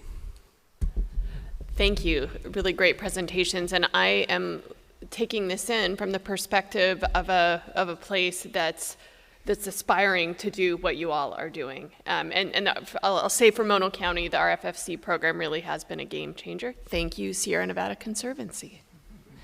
So I feel like this is a job interview question, but I want to ask it anyway. Could one of you share a mistake or some other lesson that you learned along the way that would be valuable to places and people like me? I go quick. I want to get things done, and that is not everybody's pace and scale. I come from an agency where came from working in recovery efforts that you should have got it done 6 months ago. So for us, I jumped into this thinking really ignorantly, we're all ready for this. We all understand what this grant is. We understand how to increase our pace and scale. Like, let's start yesterday. And that's not the way that it happens for everybody. Part of what that has been conceived from, though, is the ebbs and flows of funding for RCDs in particular. And you had to respect their conservatism in this approach. These are not just targets that we're hitting. These are people's employment. This is people's families. These are risk assessments in terms of how we're kind of increasing that pace and scale. So I learned very quickly to slow down, or I'm trying to. And so that for me has been a great guiding light, because it continues to remind me that I can't be the one setting that pace and scale. It needs to be a group effort, and being able to hear and listen to what those complications are, I think has allowed me to speak to our stakeholders and up and down and laterally in communication about what we're facing on the ground. And ultimately, the million-acre target is what we want to get to. It's just a matter of we want to do it where we're doing it together and not just in a siloed effect.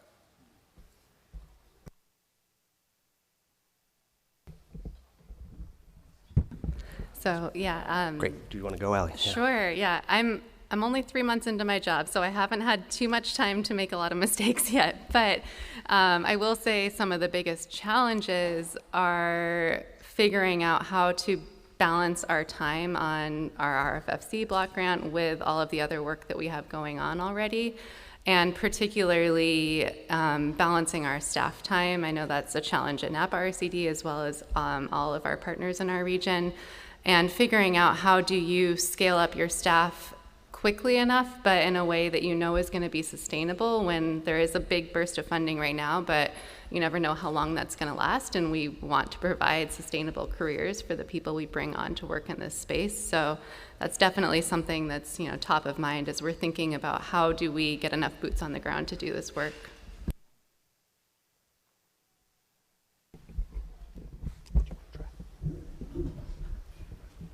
Just very quickly, I mean, I'm only one person in a very large coalition, but I think one of the things I would say that we've learned rather than calling it a mistake is just to take the time to listen and to evolve and to adapt. So we've adapted our mission goals and objectives, but we've also really adapted the approach to tribal leadership and governance, and that how it is now is not how it started out.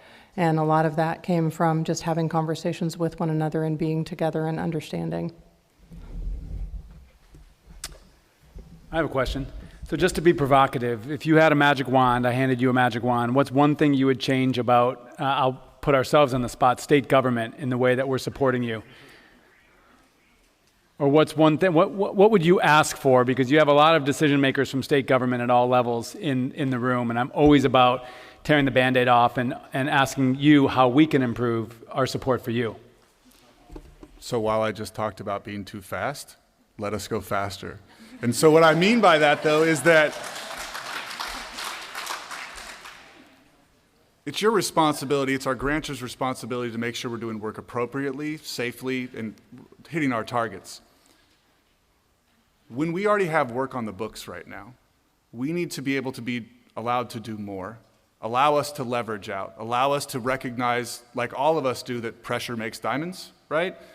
I need to get the work done. I have this grant in front of me. I'll go hire more people. I'll figure out a contract agreement. I will make it work, right? And so while we're always working with standardization and understanding collectively just how to make things work at that top level, be flexible. Again, allow me to make a mistake because I am sure going to learn from it and do twice as good the next time around. Don't inhibit us by what we have going on right now from increasing our pace and scale immediately.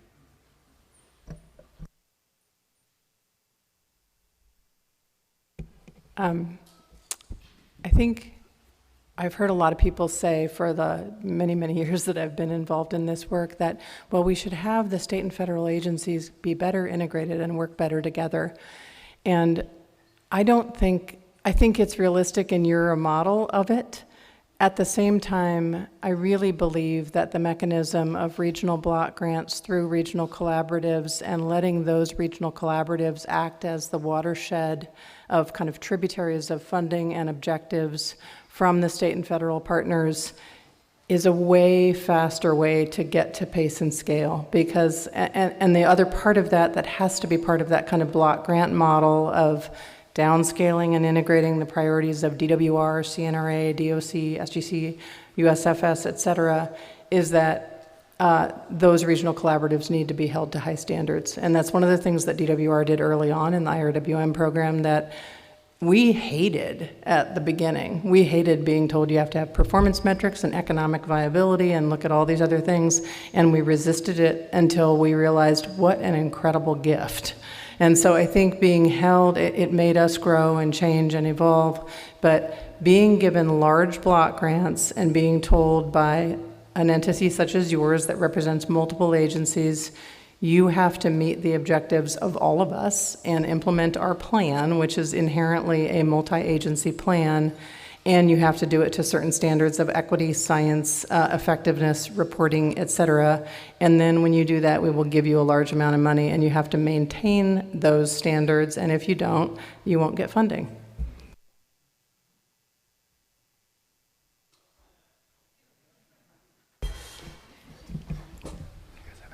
Okay, we've got about 10 more minutes with the panel. The executive committee welcome additional questions, or we're going to take a couple from the audience. Let's do that. To you.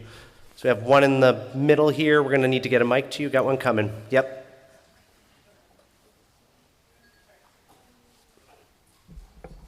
State your name.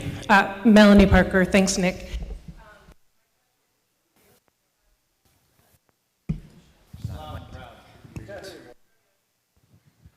Green means go.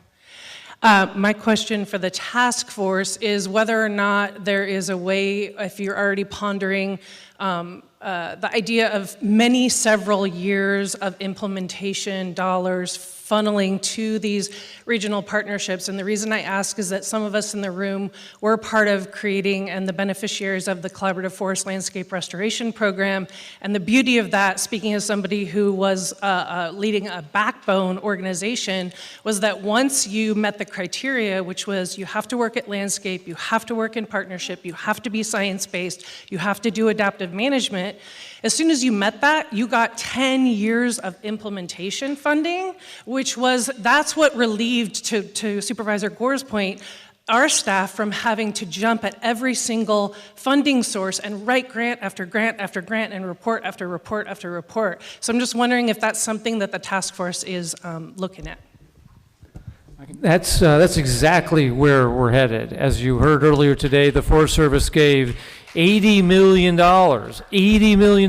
to just two areas, because the North Coast Partnership, the North Yuba Partnership, and the Stanislaus Partnership met that test that Karen's talking about.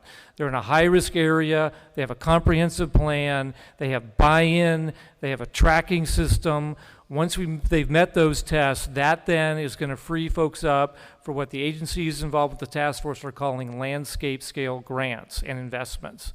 As we heard today, CAL FIRE for the first time is pioneering this itself with a $10 million grant to the North Coast Partnership for multiple years, because we've heard from you over and over and over again, it's a huge capacity suck to apply for individual grants for individual projects. And if regions like these can come together, pull together these comprehensive plans that have buy-in, the goal is to try to then invest in those regions for 5 to 10 year grants so that you can hire the contractors, the consultants, the folks on the ground that you need. That's the goal. To be candid, it's not easy to do in state and federal government when you're dealing with annual budgets.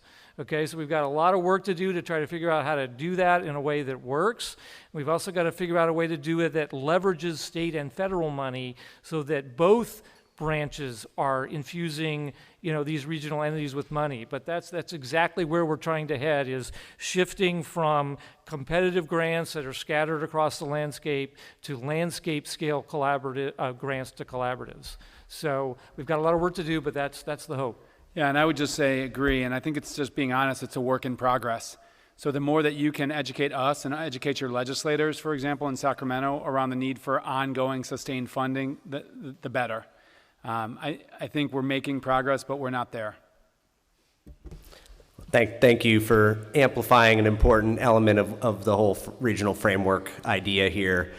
Questions for the panelists? We have one in the center back there. Yeah. No, right behind you there. Yeah. Hi, my name is Allison. I work for the Tribal Eco Restoration Alliance based in Lake County. That was a great question, because that was pretty much my question. I'm one of two people managing 6 grants and 2 work contracts on a 10-person team. It's always this question of how much energy we're putting into the actual restoration, resilience, wildfire resiliency building for tribal communities in Lake County, and then the energy suck that goes into tracking that many grants, staring at that many spreadsheets, et cetera. So just wanted to echo that, and thank you for saying it. I guess kind of referencing what Supervisor Gore meant and what was also just referenced right now, and something that Karen mentioned in her presentation, is this accessibility to grant development support, or this idea that, as you've mentioned, it's in the pipeline, it's a work in progress, is not literally just the access to the funding, but literally like access to a grant writer, and especially speaking on behalf of like small grassroots organizations that I know of, especially ones that are working with tribal organizations or still trying to get those, those groups off the ground, tribal hand crews off the ground, but don't necessarily, there's an accessibility gap in being able to do that kind of grant management, if that makes sense. Yeah, it does to me, and I'll say this, which is, just to be honest, historically, our agencies have sort of perpetuated inequity in grant resources because we've created criteria that only the best funded entities can meet. And so the smaller organizations or organizations without the staff resources can't compete. The good news is that there is a paradigm shift underway in the state when we're recognizing that we have to provide a lot more capacity and technical assistance to really create equitable opportunities. And so that's underway both on the wildfire side and more broadly. I'll say too that there's another shift that's happening, which is this, from my perspective, your success is our success. We're not going to get this done as state agencies or federal agencies by ourselves. If we're going to meet these targets, which are really ambitious, we need to empower all organizations to hit it out of the park. And that includes organizations like yours, that includes the Resource Conservation District, that includes our state conservancies, fire safe councils. So our investment in your capacity is a good long-term investment in our own goals. Historically, the state hasn't necessarily thought that because they think, well, why are we funding the operating capacity of non-governmental organizations? We'll take care of our house, they take care of theirs. But from my perspective, the scale of the crisis is so great, we need to empower everybody to help us solve that. So I'll say, continue to raise that up in forums like this because I think we're making progress, but we need to be held to account. Great. And I think we heard a little bit about how NCRP is trying to support that very need. Let's hear from Allie and Chris a little bit about how they're looking to approach that issue.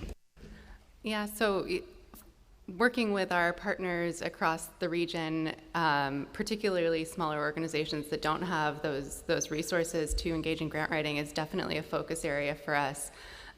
We've been in conversation with our Napa Firewise as well as other partners in Napa, exploring ways that we can support grant writing. Sorry, I'm getting some feedback. Okay, I'll use this one. So that's definitely a focus area for us, and I say we'll be sending our region-wide needs assessment to Lake County before too long as well. So we'll definitely want to hear from you there, and it's making me realize not only is there a need to be supporting our partner organizations with grant writing, but also managing those grants once they get them, and I think that there's definitely a lot of opportunity to support on that side as well. So thanks for raising that. For ourselves, thus far, we're using it, I'll get to you, in an outreach component. So we want to empower some of our smaller communities in the WUI to really allow them to develop their own subgroups to create an internal prioritization, but also to help us leverage the work that we want to do. It takes a lot of temporary entry permits, landowner engagement for us to get the work done, and as we've learned in the past, government is not always the friendliest face to do those things. So when we're actually able to utilize those groups, we leverage their ability to go into the community and to work with the stakeholders who aren't necessarily wanting to work with us to get a collective project done, to amplify some of the project descriptions that we're trying to do, and to, kind of shine a light on the clarity of what our objective is. That has really planted a seed that we didn't expect, the tree that's grown. I mean, we have some ambitious people with a lot of excitement about protecting their communities, not ending up like a community that has been tarnished by fire. We want to use that to the collective benefit. So whether, again, it's reaching out to have them engage with the landowners on a more community basis, using those efforts as a cost share within the grant to be able to leverage, again, their ability to communicate project milestones. It allows us to step back, focus our areas in other ways, but then create a constant stream of communication where we're always updating back and forth about what we're doing and what the changes are and some of the things that we're going to be doing in the future. Beyond that, it's being creative. We're looking to fund an irrigation district right now that has a 100-year-old infrastructure that may not fit into the nice nitty-gritty of what we're looking for, but we recognize that, again, that is a part of a holistic approach to conservation and something we want to be a part of, not waiting on the sideline to participate later on.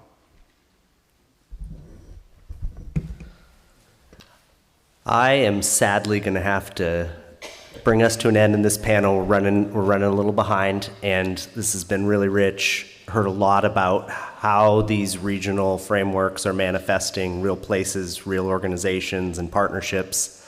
This tension of building a shared governance structure while trying to go fast. This tension of needing to invest in capacity while wishing we had it years ago, and being in the midst of a crisis. And I think you can see that each of these regions, through a shared governance structure, through assessing where they're trying to go together, are really finding ways to invest in all of these different dimensions. Go fast, take the time to build capacity where you need to, build trust in governance that can sustain over time. And I think what they're building is very much something that the state and federal government can see ways to invest in that long-term type of commitment that creates stability that Melanie talked about, and that Secretary Crowfoot amplified. So thank all of our panelists. Thanks so much. And let's bring up our next panel. We have a remarkable panel of partners who are really driving efforts in very innovative ways. Margot, Sasha, Lionel, Mary, and Will.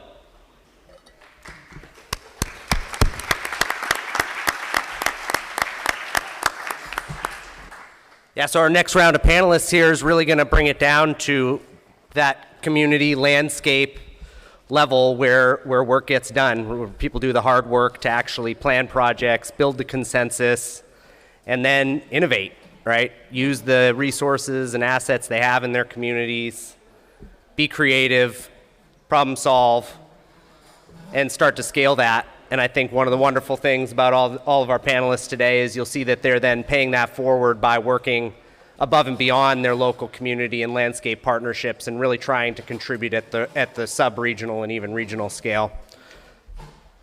So we're going to get started with, we've got one image from each of our panelists here, so that'll be the start right there. Great.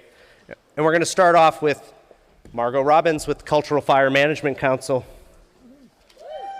Margot, take it away.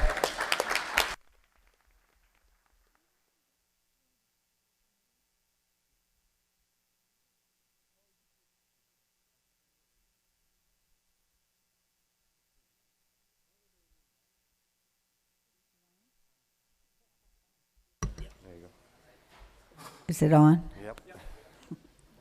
Ayakui, Nicknell Margot Robbins, Keechnak, Yurok tribal member, co-founder and executive director of the Cultural Fire Management Council, co-founder and executive and co-lead of the Indigenous Peoples Burn Network, and most recently a board member of the Indigenous Stewardship Project.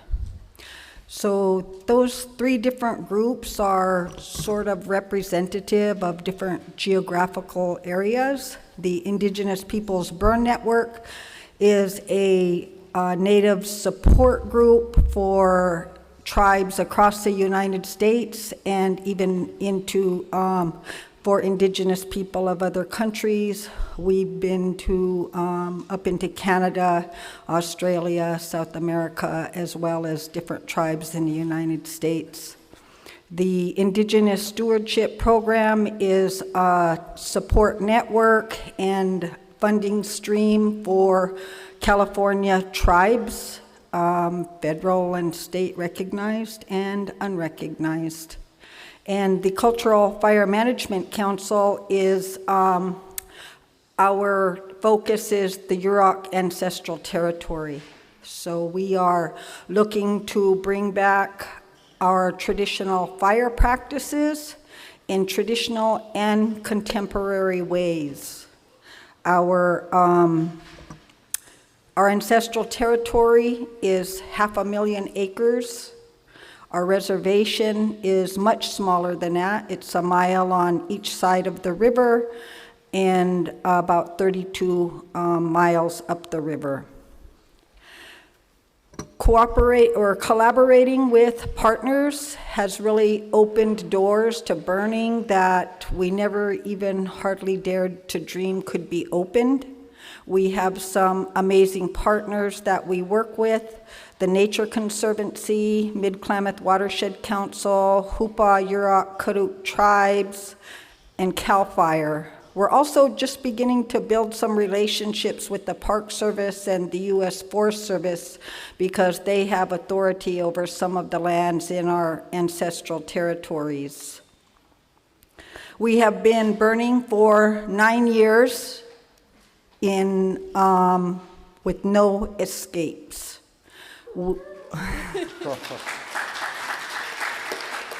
Our homelands are really, really steep. Some of a good part of one of the last burnets we burned was 89% slope. Yeah, it's steep. And it is super, super, super brushy. So brushy you can't even see through the brush. We don't do a lot of interior work.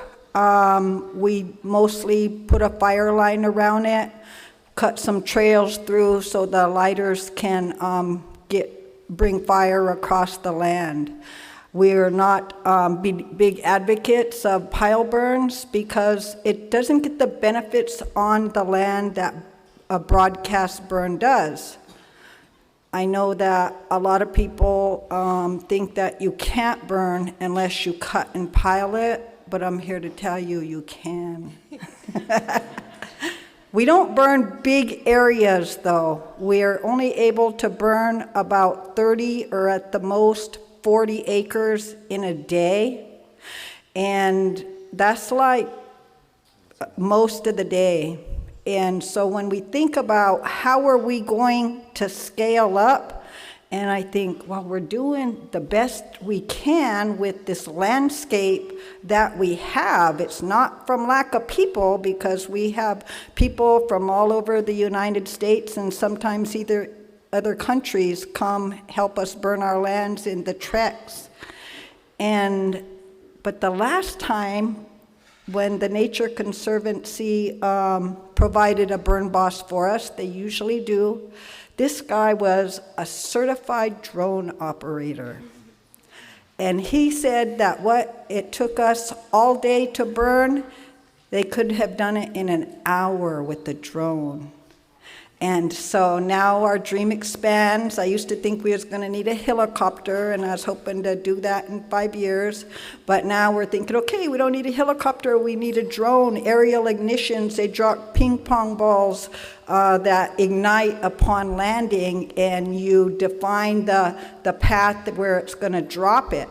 So now instead of people having to climb, crawl, and beat their way through brush going across, is all we need to do is burn the top, then burn the sides, and the drone can do all the interior work, 300 acres plus a day. So I'm really looking forward to that. We have half the money to get there, so any of you got loads of money in your pocket, feel free to throw some our way. The other type of fire program we have is a more traditional type of fire, and that is a family burn program. Traditionally, families would burn their own hunting and gathering areas, and the gathering areas extended right down to the edges of their villages because they put their villages where there was water and food sources. And so we burn from the high mountain tops down to the ocean, different places at different times of the year and different cycles of re-entry. A byproduct of taking care of the land with fire in that way was wildfire prevention. We never saw wildfires of the size we're seeing in today's world. They did not exist. And so we are supporting families during the time when CAL FIRE doesn't require a permit, which means they don't have to have a burn plan. And they're burning small acres, almost like 1 acre or less. There's one lady that burns like 5 acres for her hazel patch, but they're small burns, and we have a little tool lending catch. We do a one-day safe burn practices because the landscape is much different than what it once was, and we want to make sure that, you know, the fire's not going to escape. We have a few people on our payroll that go out and help them put the fire line around the area they want to burn, and then we have a little what we call a slip-on engine, but it is a 300-gallon tank of water with a pump. We got it from a grant through CAL FIRE, and we have that on there on the day that the families decide to burn, just as a precaution, so they have a mobile source of water. There are some barriers, always barriers to being able to do what you want to do. One of the big barriers is the requirement for CEQA and NEPA to be done if you're using federal or state money or burning on federal land. We burn on tribal trust, which is federal land, also tribal fee land, which comes under the CAL FIRE authority, and we also burn private landowners' land. Everybody wants their land burned. Nobody wants to live in a pile of brush, and so we just, you know, have them sign the paperwork, releasing liability, and they let us burn their land, and we choose those places that have a lot of cultural resources, and that the landowners will allow us to go in and gather from. And they're all pretty agreeable to that. But like I said, if you're using state or federal dollars or burning on federal land, you have to have the CEQA NEPA documents. It's really, really expensive and very time consuming. Like if you complete one in a year, you're doing really good. And so my solution to that is that tribes should be able to be their own approval source. You know, like our tribe they have fisheries biologists, wildlife biologists, people in forestry, water experts, all of those things, and they have the tribal heritage preservation officer, which knows about all the culturally sensitive places. So why do we have to get permission from somebody who may or may not have even been to our land to burn? It makes no sense to me. Another barrier is having enough people trained. And so I think that the training centers that have been funded in this new legislation, and I say centers, plural, we need more than one. They should be in different parts of the state.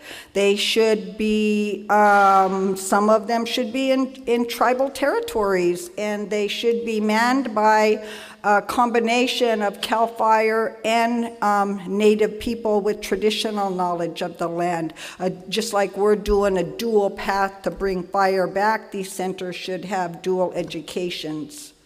And we need to bring all people on board in order to up the pace and scale of burning. Fire belongs in the hands of the people, not just the agencies, but in the hands of the people. It should be the right of the ordinary person to use fire to restore their land or take care of their land and to protect themselves from wildfire. Just think, if 10,000 people owned 1 acre of land, that's 10,000 acres burned. But we can't just let people go out there and burn if they've never burned before or don't have knowledge. So we need to provide opportunities for people to get the knowledge on how to burn safely.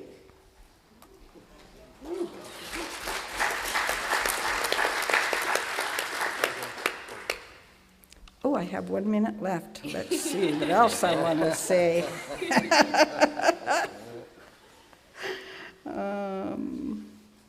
I think I'm done.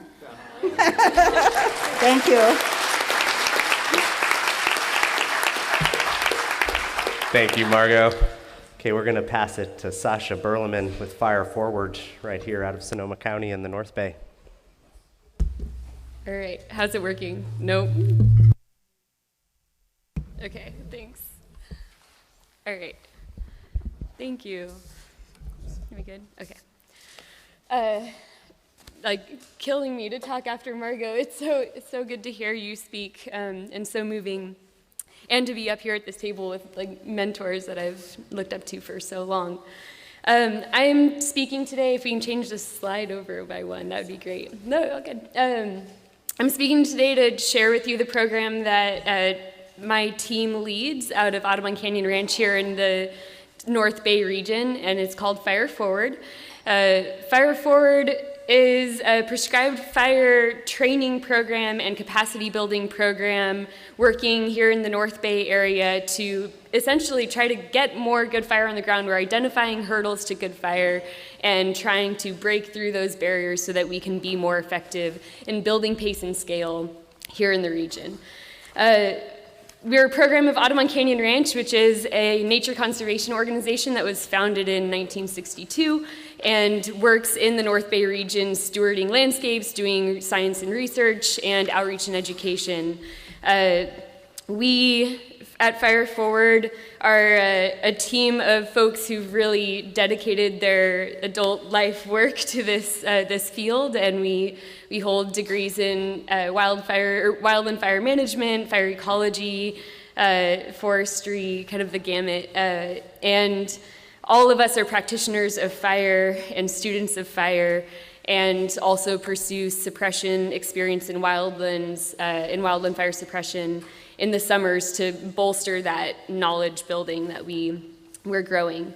We're qualified to teach NWCG courses, which is the National Wildfire Coordinating Group, and we're supported to do that through the Nature Conservancy at this time. So we're sponsored, which has been a huge impact for our capacity to bring capacity to this region. I cannot understate that or overstate that enough. But in addition to that, to try to build the capacity for our ability to have this be sustainable, we're also going to start being able to offer state fire training courses this fall, which in order to do that is about 3 weeks of time that we have to commit to going through that instructor training to be able to offer that. So there's a huge capacity hurdle for people to even be able to teach those state fire training courses, regardless of background. We host a wide array of workshops and presentations and field tours throughout the year that we're trying to help build education and cultural shift in terms of understanding the role of fire in this region and committing to changing the way that we live with fire here.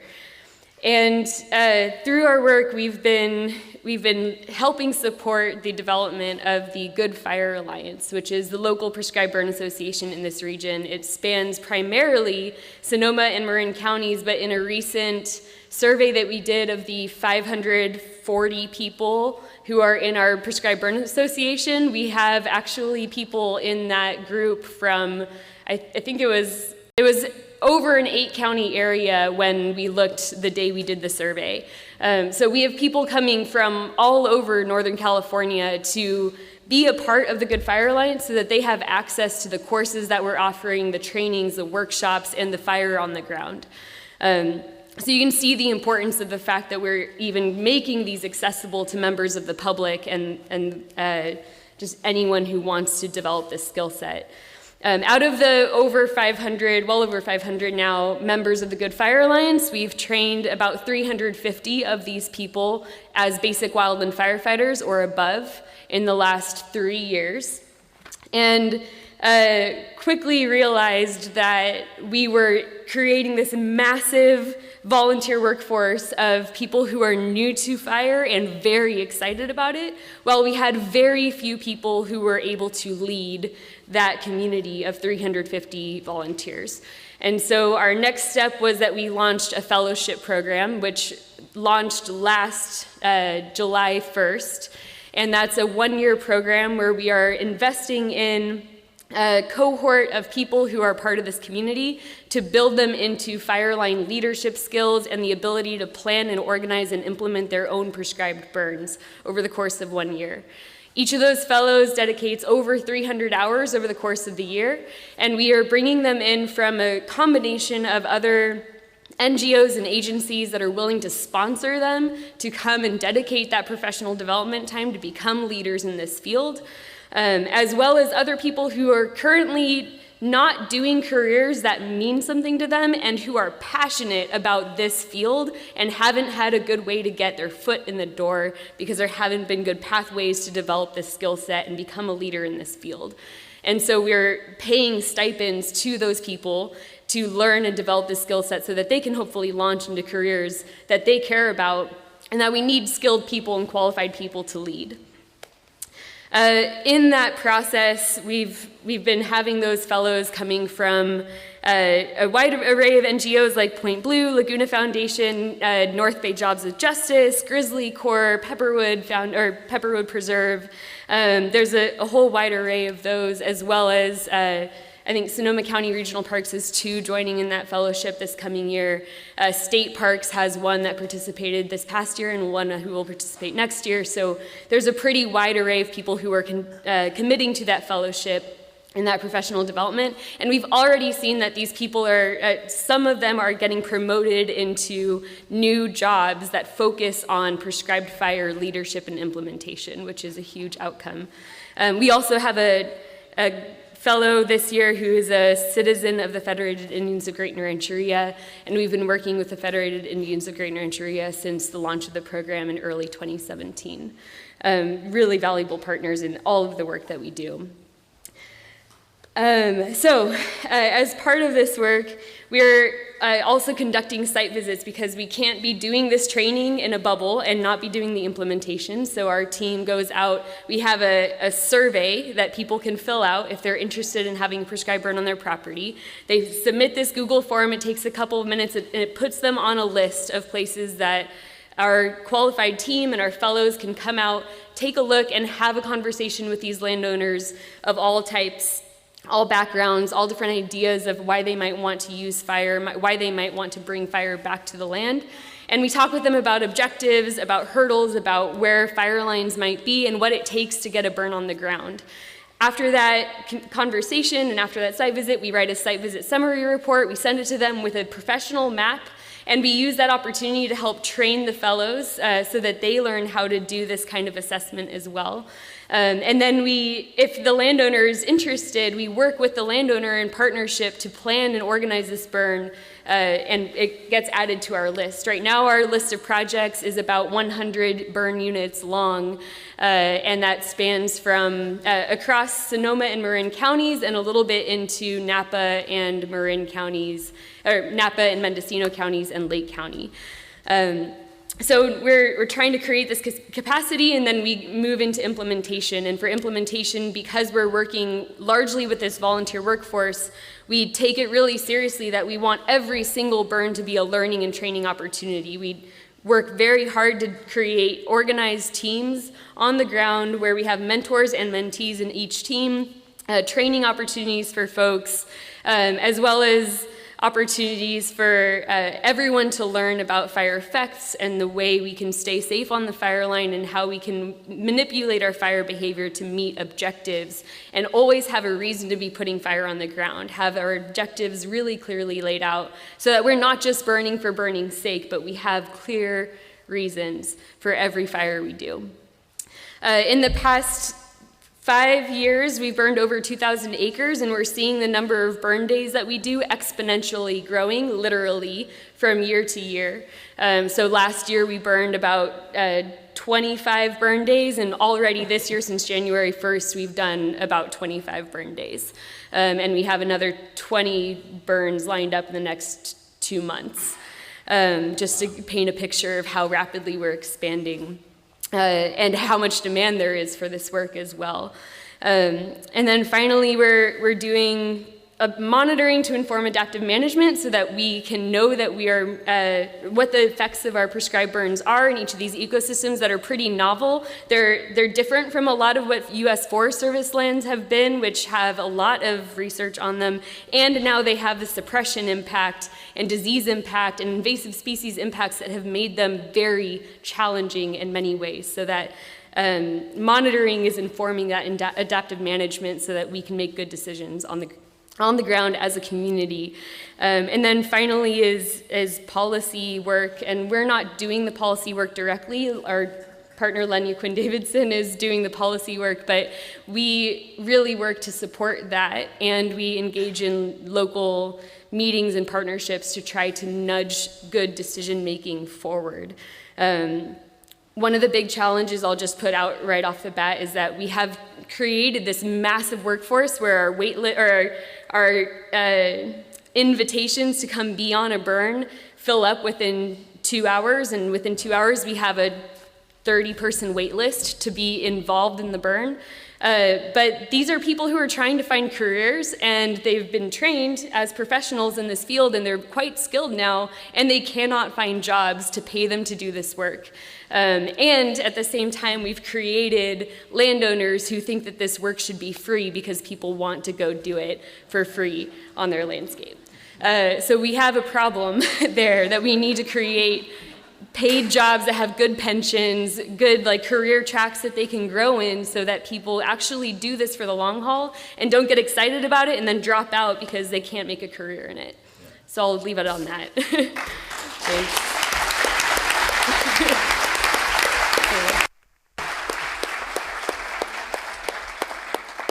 Inspiring work.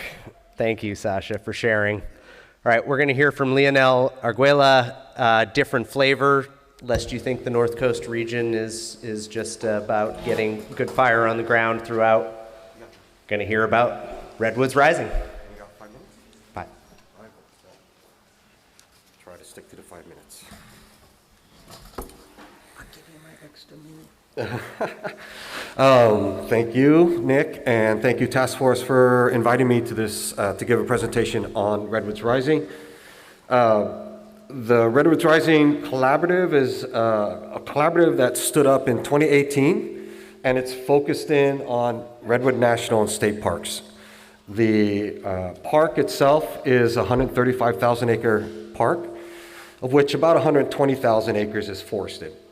And the focus of the collaborative is on the areas of the park that are in second growth condition. The second growth condition, let me find my laser pointer, was created through the logging era of basically from the 40s, 50s, 60s, and 70s, and left the landscape heavily scarred. Creeks were filled with sediment. The roads that were in this landscape start to fail because the manner in which the roads were built were not done with any of the more modern systems and permits that we have today. The forests in particular, which is what I want to key in on, have grown back really dense. The timber companies aerially seeded in some occasions, and we would have 2,000, 3,000 trees per acre coming in. And it would leave today, here's your old growth, and here's your second growth. And it would leave the conditions of these stands in critical and vulnerable shape to fire, to disease, to all manner of problems should something occur. And the park has been doing a really good job. Both the California State Parks and the national parks have been doing a good job of trying to restore these areas as best as they can, given the funding that we have received over the years. I will say in 1978, when the park expanded, Congress authorized $33 million to help restore some of these conditions, but only came through with $8 million in appropriations, and that was it. We've had to cobble together on the national park side quite a bit of money. The state parks has had to cobble together money as well, and for their landscape. And you can see here on this side, the fragmentation of old growth. This is Jed Smith State Park. This is Del Norte Coast Redwoods. There's Prairie Creek State Park. The rest of the old growth is the national park, and all this light green is second growth forest. Most of it is second growth forest. So Redwoods Rising stood up because there was recognition on the part of Save the Redwoods League, the California State Parks, and the National Park that we need to do more. We were running out of funding, and we needed to treat these areas, and we looked at these areas for doing restoration at a watershed scale, not picking off 500 acres or 100 acres, whatever the case may be. But we decided to go big, and what we came up with were 2 pilot areas here. And I'll just refer to them as the Mill Creek area to the north and Prairie Creek to the south. The Mill Creek watershed pilot area is essentially, by our compliance documents, 34,000 acres, but it's really focused on 25,000 acres of forested treatments and removal of roads and aquatic enhancement. And the southern geography is Prairie Creek, just north of the town of Oric, and it's 9,200 acres of the same type of treatments. Where we are going in and using heavy equipment to reoccupy existing skid roads and haul roads, we have to rebuild them to get in. And using these systems and technologies to remove the biomass. And the wood that's sold at the mills is used to pay for the restoration as much as we can. The roads are being removed. This is an example of a road that was removed about a decade ago, and we physically reshaped the landscape to match the slope above the former roadbed to the slope below the former roadbed, and pulling up topsoil. Ironically and thankfully, a lot of the times the topsoil of the original, when the road was originally put in, is still accessible, and we bring that back on top, which helps for revegetation. And we've also been installing large wood. So to date, we have, since 2020, when we really started this work, we have treated 2,300 acres of forest. We have removed about 14 miles of road, and we have installed large wood in 1 mile stretch of Prairie Creek. This operating season, the next few months for the summer, we're going for another 600 acres of forest and about 10 miles of road, and another mile of treatment of aquatic enhancement up here in the Mill Creek watershed. But I want to say in the little bit of time I have left that we're looking at just down in this area, we're looking at partnerships, not only Redwoods Rising unto itself, but working with private landowners adjacent to the park who are also doing restoration. And so we've got projects to put large wood here in Prairie Creek in 2 locations, working with Save the Redwoods League and other private landowners. We want to leverage the strengths of Redwoods Rising and the money that we've been able to raise to help the whole system, not just what's in the park, but what's out of the park as well. And most importantly, we're leveraging, hopefully, some good restoration of the Redwood Creek estuary. The estuary is a linchpin for salmon. The salmon populations are not great in either Prairie Creek or Mill Creek, and we want to see the estuary recovered along with the main stems of Prairie Creek and Mill Creek. We want to see the landscape as a whole recovered. So Redwoods Rising is more than just looking at itself and what we can do. We're trying to look at the whole area as a whole. Some of the problems are, I guess, constraints, and I will say to Margot that the same constraints as a lot of it's funding, a lot of it is just trying to work through the permitting process. It's really a jungle out there when it comes to green tape, red tape, and sustainable funding. And I think that we can do a good job of getting one-off funding, and we've been very successful in getting funding, but what we need is sustainable funding. We've heard that already, and I won't belabor the point, but it's really important that in order to do this kind of work on the ground and to be successful and to be a part of the collaborative and network of collaborations out there on the ground, trying to deal with wildfire and restoration, we need to have sustainable funding. You can't just rely on, this work is going to take 20 years. But in 10 years, if we're out of funding, we've done good work, but we're not done. And we have, beyond these two areas, we still have more to do in Redwood Creek. Plenty of work to do. I encourage the task force strongly to look at ways to help get the federal and state to provide sustainable funding in any way, shape, and form you can. Cutting the green tape is really critical. The last thing we need is an administrator saying, you can't do that. When in fact you can, it's just that person thought that you couldn't. And that's been a real challenge for us is, when we talk about moving the amount of money that we're moving, it scares some people who aren't used to that level of funding. And we need to be able to empower our folks to know that it's okay, that there's support at the higher levels to get this work done.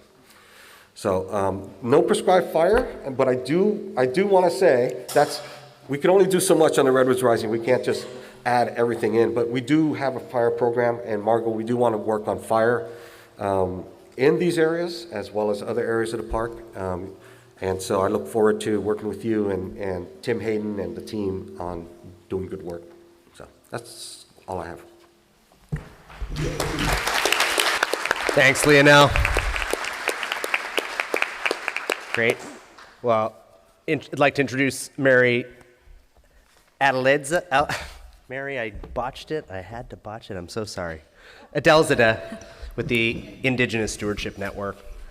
Thank you, Nick. And thank you to the task force and Secretary Crowfoot for the invitation to share. My name is Mary Adelzada. I am Danae, and I'm a co-lead for the Indigenous Stewardship Network, along with Don Hankins, who is Miwok and also a member of the task force, and also Bill Tripp, who's Karuk. The Indigenous Stewardship Network is focused on furthering Indigenous stewardship in a way that's centered on community health and well-being, traditions, and cultural values. We are a statewide initiative, and we're inclusive of all tribes, Native-led nonprofits, and traditional cultural practitioners.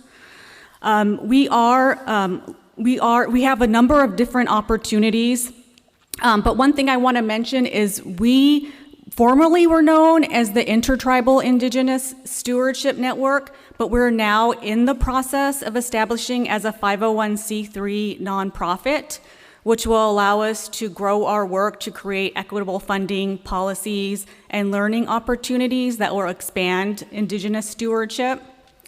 The network, we are organized into eco-cultural regions, which reflects the distinct cultural geographies of California tribes, which is rooted in relationships to landscapes. And also Don Hankins, he mapped out these areas to serve as a framework really to help improve coordination and Indigenous planning across the state. We also have support from the California Regional Forest and Fire Capacity Program, and with the support of the Watershed Center, the network has launched the Rekindling Fire and Culture Funding Opportunity. This is to support capacity building for cultural burning.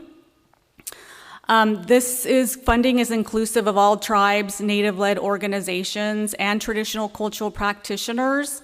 And we're just starting out, but to date we have awarded $350,000 to advance Indigenous leadership, intergenerational knowledge exchanges, and also intertribal collaboration and partnerships, but also to increase the visibility and awareness on the importance of Indigenous stewardship.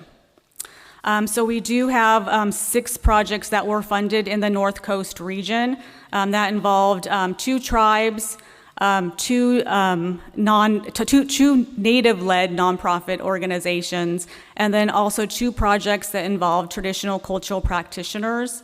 And that's really what's unique about this funding opportunity, because we are working to directly fund traditional cultural practitioners that are instrumental in transferring the knowledge, but also to scaling up this work. We have found often that the traditional cultural practitioners are not paid for their time, and especially to participate in collaboratives. So this is just one of the barriers that the network is working to improve access and representation. And that's all I have. Thank you.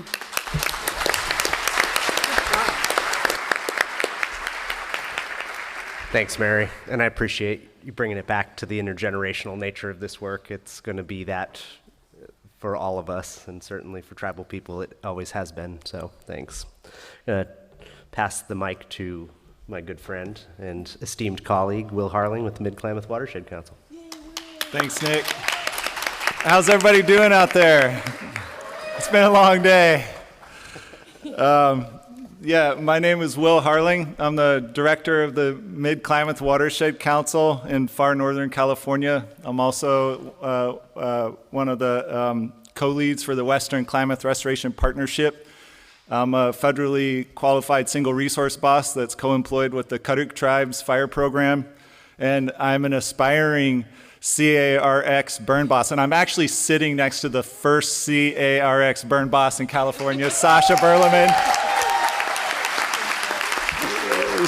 Sasha continues to inspire me so much, and I just realized as she was listing off her acre figures that she's catching up to my 18-year career incredibly fast, and so I better step it up if I'm going to stay ahead. I was born and raised and currently reside in Forks of Salmon, California. I don't know if everybody's heard of that place. You've probably been there. If you're in the fire service, you fought fire there. I actually had to borrow my son's shirt to look presentable today. That's how rural Forks of Salmon is.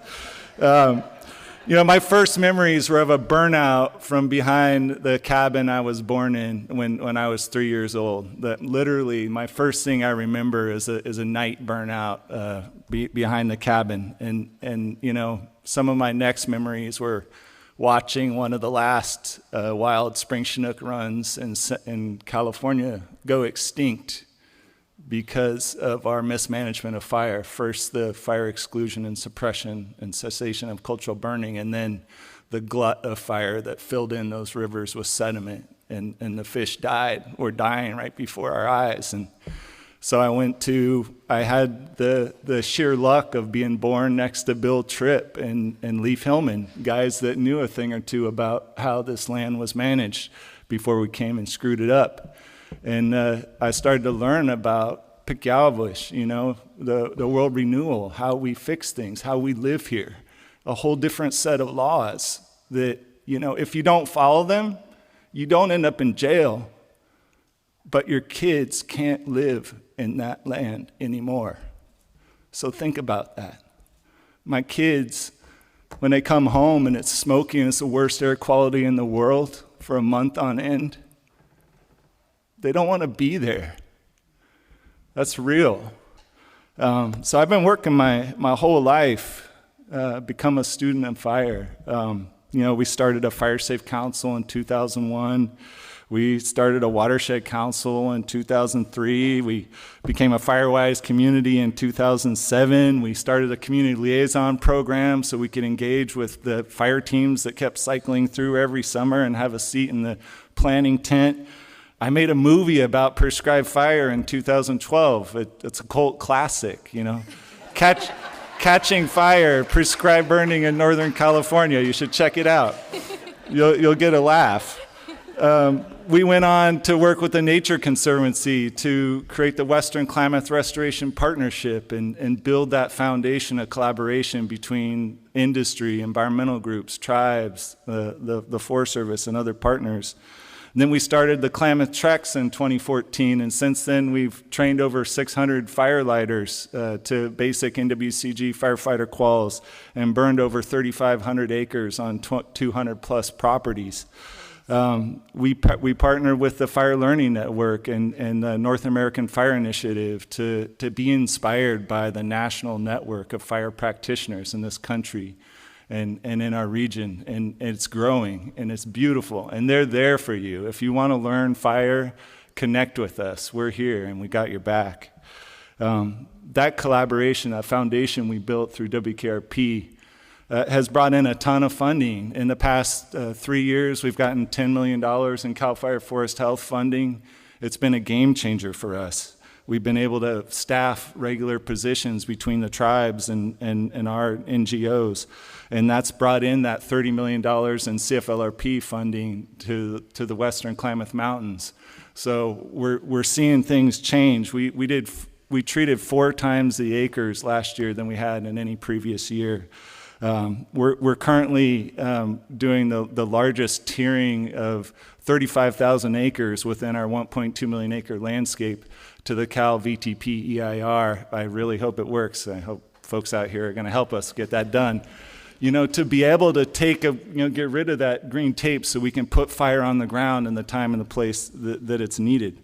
The reality is, after all that work, every single one of our towns in the Western Klamath Mountains could get wiped off the map this year from wildfire. And, I think that's a reality that a lot of us in this room face, is that, just because we work our asses off our whole life doesn't make us immune. And it's, the reality is that, only recent wildfire footprints are stopping these mega fires that we see today. And I just want to say, it's not just the communities, it's the cultural resources, it's the ecological resources out there too that are at risk. We looked at, our burns that have been tested by wildfire, and the reality, the trees are still there. The homes aren't. We're not burning at scale. And if you listen to Margot, if you listen to Bill, if you listen to Kathy McCovey, they said we had black all the way up to that nearest ridge. 1 to 2 miles away from our towns was burned on a 3-year basis, pretty much. That patchwork of indigenous fire that was specific to plants and resources and animals. And that knowledge is still there. Folks like Frank Lake, you should corner him after this and get a few of his thoughts on the matter. I have this slide up here because we were luckily funded by NCRP and with some additional funding from TNC to bring the pods model across boundary in the NCRP area.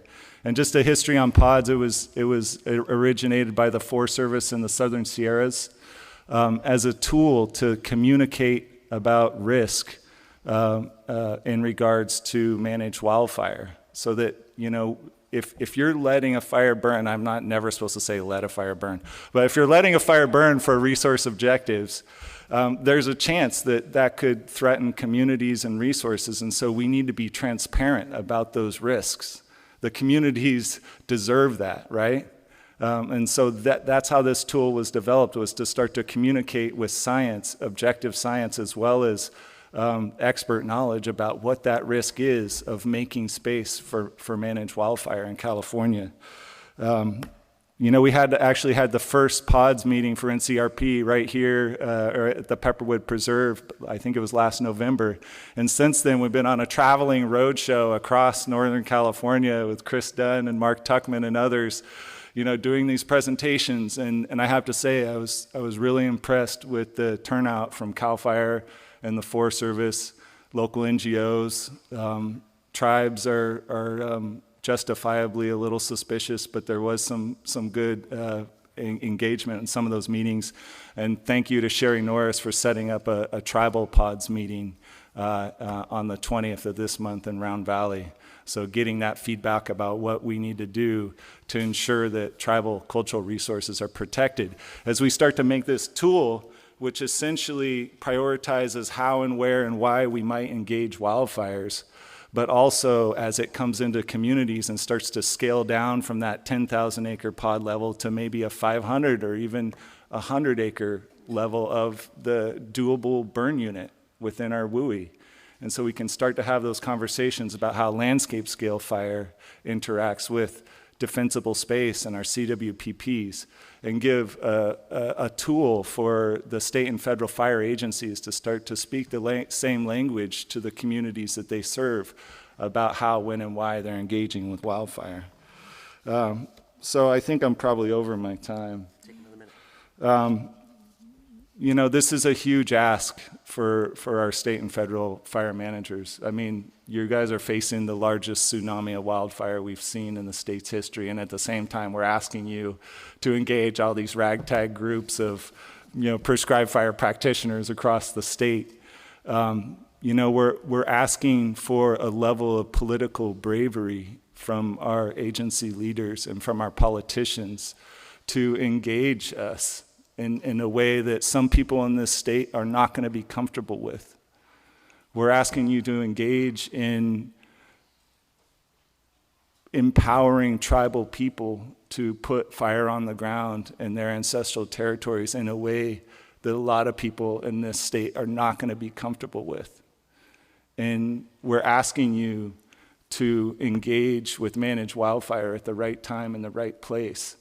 And we know there's documented a lot of senators that are not going to be happy with how we do it. The difference between that being political bravery and political suicide is all of us.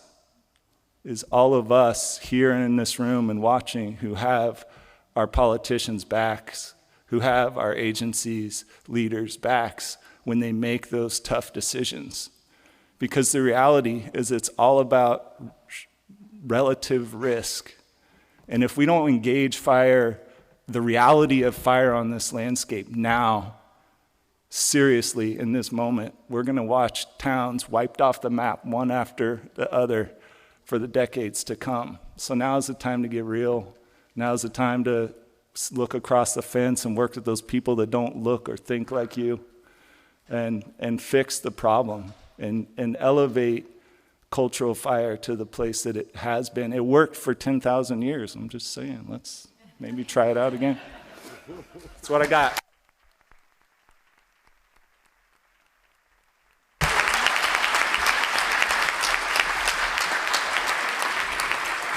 Our esteemed panelists transforming how we live with fire in California from the ground up. Thank you.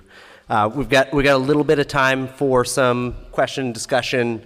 We're going to limit that to just the executive committee here for the time being, for time's sake. And so welcome questions from Patrick or the executive team. Well, I wanted to put Joe on the spot as CAL FIRE because I heard CAL FIRE folks get complimented, but also I think Will challenged us on a little bit of a sea change in terms of the scale of prescribed fire that we're collectively putting on the ground, and then also empowering, sort of non-government agencies to do that. And just interested in how you're taking this all in, and what your vision for CAL FIRE and fire safety and prescribed fire is. Well, I thank you for that. And I will tell you first and foremost that all of your presentations were powerful. And I have notes here from each of you to drive forward and drive home. Will, you and I have had a brief opportunity via Teams to talk before, and you have reached out with other opportunities. And I intend to take you up on those opportunities to integrate CAL FIRE into opportunities to better understand cultural burning and prescribed fire, something that we have to change the culture on. In addition to that, Sasha, your comments about how difficult it is to become an instructor under state fire training. We have the state fire marshal, Mike Richwine, sitting in the room, and I guarantee you he has heard you loud and clear as well. So with that, I am committed to continue to move forward as part of this in an attempt to better understand and move towards an environment where, in some instances, managed fire is quite appropriate.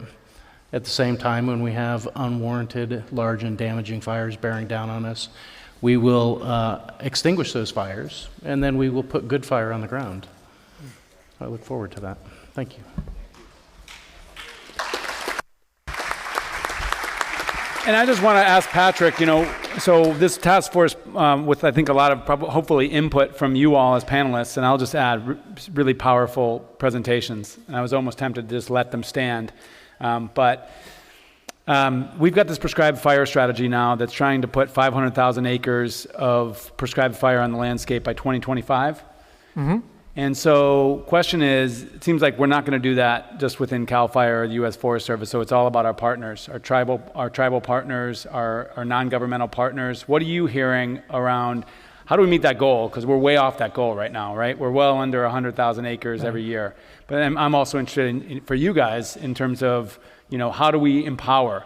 It sounds like reduce the red tape, whether that's CEQA or NEPA, adequate funding to actually get these folks who are now trained on the ground doing more of this. But I just want to connect the dots between that very ambitious goal that now everybody, including our governor, is signed up for, Right. and the capacity that these guys have. But then there's a heck of a delta for the next couple of years. That's right, and I think that's one of the pros and cons of having an aggressive but achievable target. And I think what we've had before is we've had CAL FIRE with the program over here, we've got the Forest Service over here, and we've got the tribes over here, and we've got prescribed burn associations over there, all trying to figure out how to do this. And so part of what the plan did is bring all those people together and say, we've got to scale up together. What I hear, but I'd love to hear folks here say, is that I think where we've made the biggest change in the last year has been on things like permitting, where there's an online system now, and you don't have 30 different permit systems. You can get on, you can do that easily. Cal VTP, as he mentioned, is on the way to make things go quicker. Training sessions are starting to happen. There's been this sea change or this flip where there's buy-in now that there wasn't before, but the nuts and bolts aren't there yet. I mean, I keep hearing all the time, but again, love to hear from you guys. It's just the sheer capacity and the funding and the number of people. There aren't enough burners. And there's also the trade-off when you're in the middle of fire season. As Joe said, it's really hard to pull people off of fires to work on prescribed fire.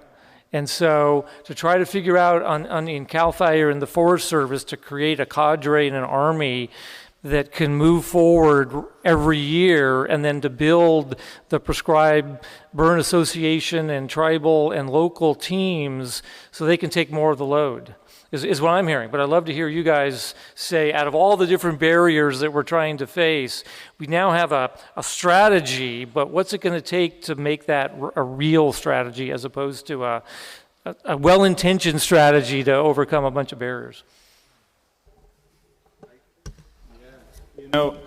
One of the things I'm most excited about is that Six Rivers and Klamath National Forests are both going after larger scale programmatic NEPA to look at recent fire footprints.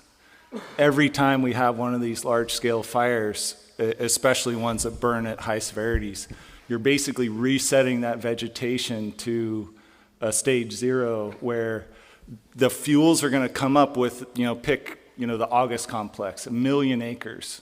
Those fuels are getting burnable again at different times in the next 0 to 10 years. And so if we've got the NEPA or CEQA in place, depending on the ownership, you can put fire back into those fuels as they become receptive safely, because you've got that recent burn landscape right around there. And it's all about relative risk when you're starting to scale up. And so theoretically, we could be burning 20 to 50,000 acres with a drone, like Margot said, and having it burn into recent fire footprint, and then you've got the fire lines that they put in to stop that fire in place. So I think I didn't come up with that idea. That's how Native people manage fire on this landscape, is they use recent fire footprints to safely move fire on the landscape. And that truth still exists today. In my Butler Creek watershed where I live, we had a 2006 fire that burned through the watershed, and then we had a 2013 fire that burned through the watershed again, but there was a rainstorm and it left 5,000 acres in the headwaters that had a complete ring of fire from 2013 around it. And so we could have stepped into that 5,000 acre landscape and burned 5,000 acres for a 6-pack of beer and a drip torch, I mean, I'm not saying I would ever do it because it was federal ground, but, those are the opportunities that we're missing. And we can really up our acres quickly by working with our federal partners in particular to identify those and build social license. You know, the reality on our landscape, in 2013, we had 300 of our remaining 700 wild spring Chinook salmon die because of heat stress. They went belly up in the river. If we could have gone up and lit that 4,000 acres right then safely, it would have been no risk to any community. It would have put up the smoke and cooled the river, and those fish would have lived. And that's what the tribe was asking for. But we don't have those common sense mechanisms in place right now to get there. We're close. We're close. It's really about political will.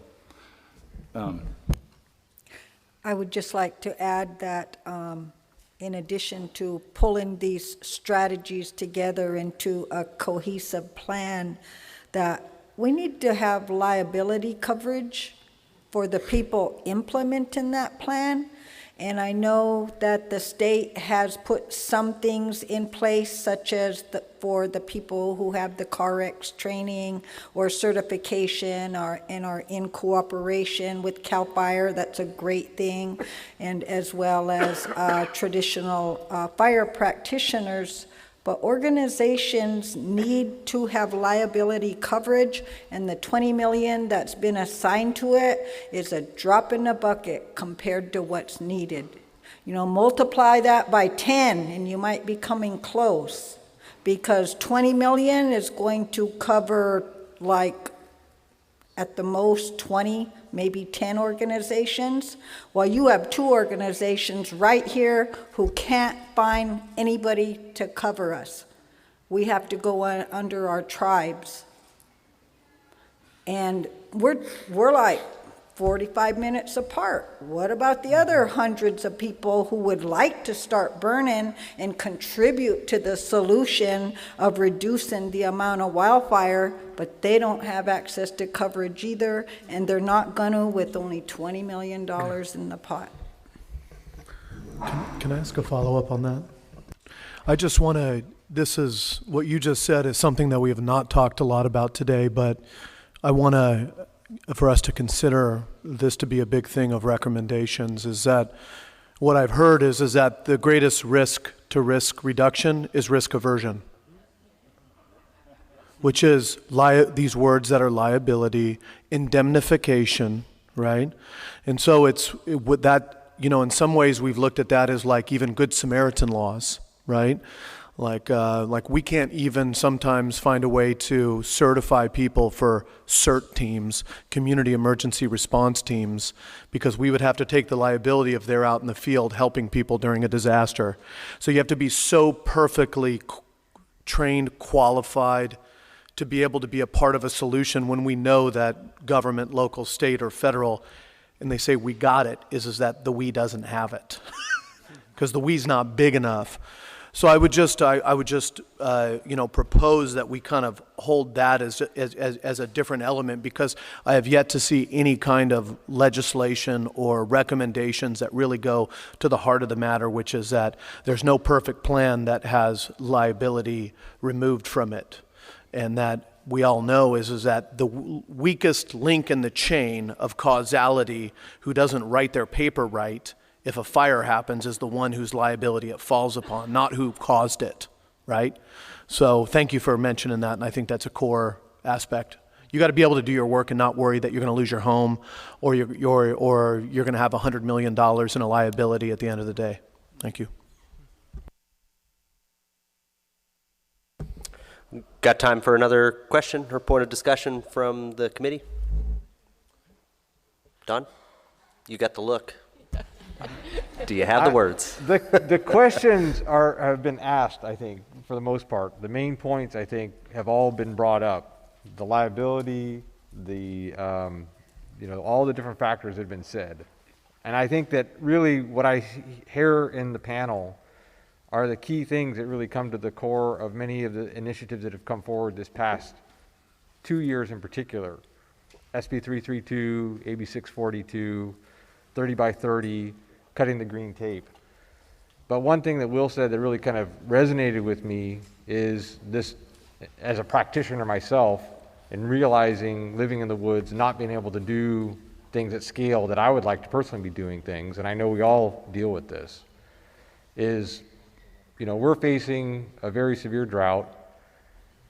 We've probably not put enough fire on the ground. We know we haven't put enough fire on the ground.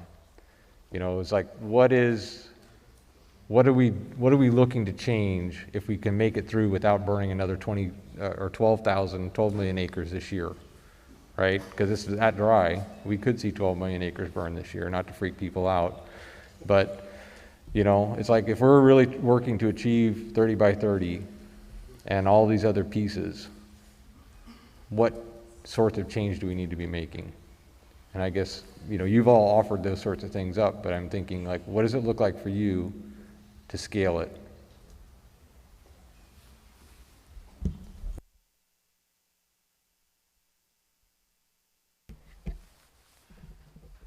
Okay, I'm gonna try to add something here, and I'm not sure I can be very eloquent, but I'm gonna try. Definitely not as eloquent as Will ever is. So we have a challenge here, at least, and I'm not sure this is a challenge that exists across the areas of California that are trying to burn on private lands, but we work with our battalion chiefs from CAL FIRE to get our permits, and those relationships are so meaningful and important for us, and we take them very seriously.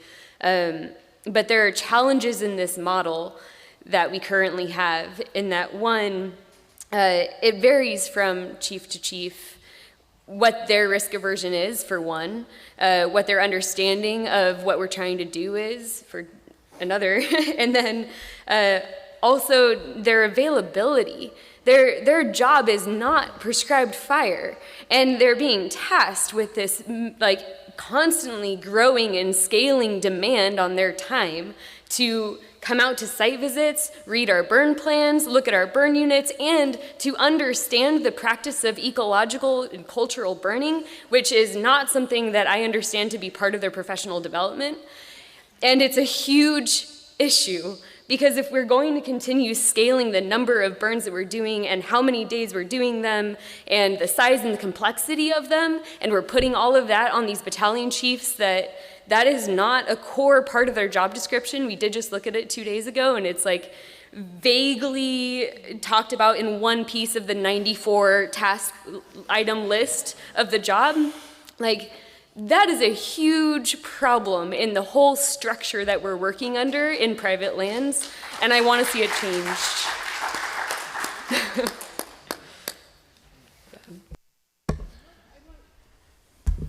So where I live, it's mostly federal land, and I'm like nudging Don, like, how do we have a project, that's through NEPA. Burning is part of the prescription. How do we make that a cultural burn, a tribal? How do we do that? And the answer is the Forest Service has to change, right? But one thing that struck me, Sasha was saying, yeah, right. Good luck. Just go do that. Well, bye. We'll go get my wine now. Our forest supervisor and interagency fire manager told us the other day for the Eastern Sierra, they can't hire enough federal wildland firefighters. And is there room now in the current structure to somehow change? And you have people who want to do prescribed fire, but would they, how do we merge these two things together? Is there any opportunity in the current? And sorry, poor Richard, you're not the fire. You don't have to answer this, but what can we do? What can we work within the current model to fix these two problems? I just wanted to add to that. So of our 350 trained people, so far about 25 people from the community who don't have other jobs because they can't find jobs in prescribed fire now go get hired by the feds in the summer and fight fires in the summer so that they can make income and then come back and prescribe burn with us the rest of the year for free, which is just insane to me. It's so backwards. I just had to add that. Yeah, I don't think we can integrate it. I think this probably needs to be separate from the entities that currently exist. We need to be creative. We need to imagine something new and different and make it happen stat a long time ago.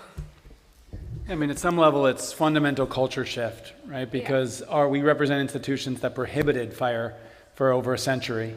And I think, there has been an awakening.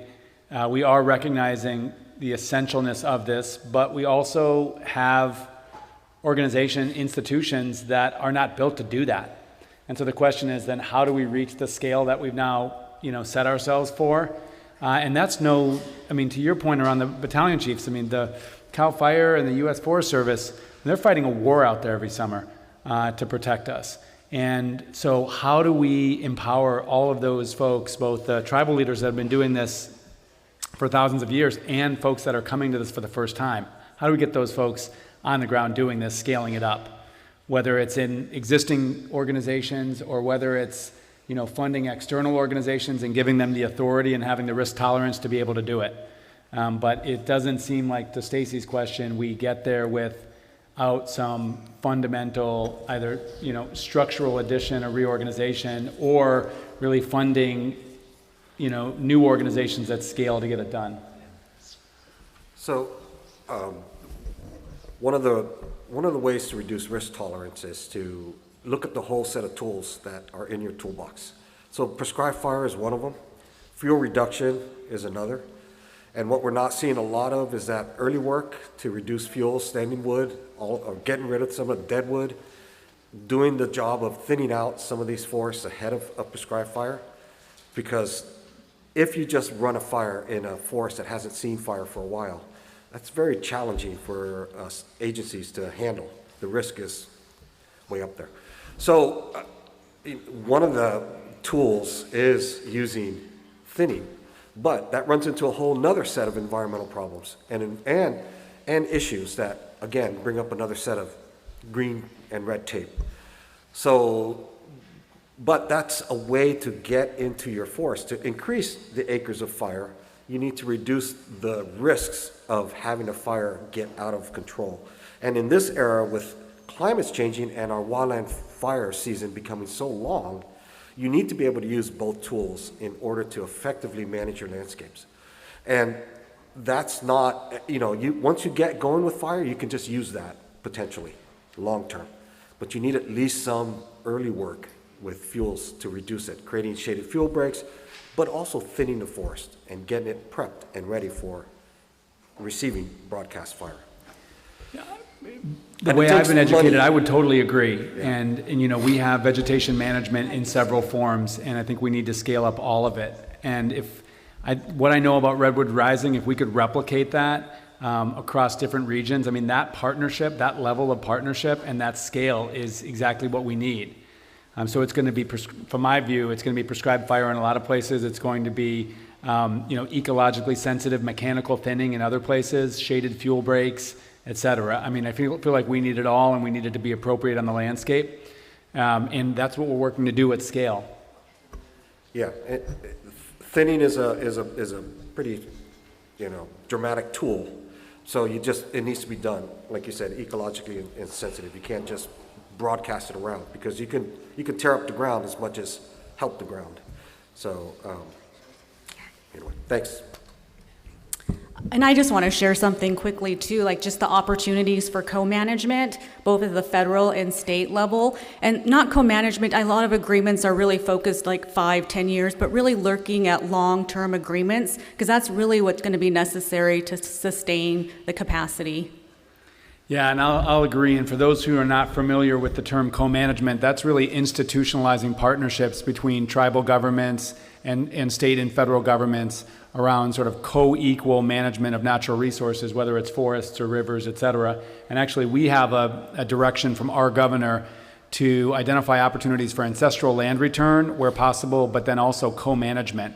So I appreciate you bringing that up, because that's really institutionalizing the partnerships that we're talking about here today.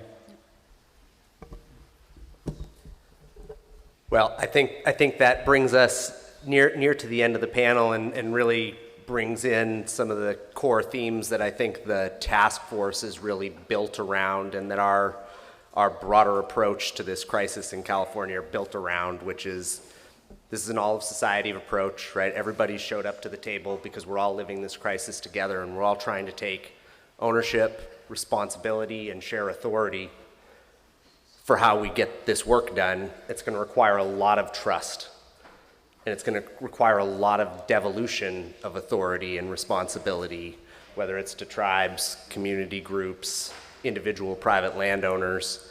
That is a fundamental transformation of the institutions that we've built to manage land and to regulate fire. And so, just the fact that we're here having this conversation, this frankly, with the people who are at the very tops of these agencies and leadership positions, that we built a plan for good fire for California together, and all of these folks sat at those tables and were co-equals in crafting that, even though the agencies are the top line sort of owners of that. We all own it together.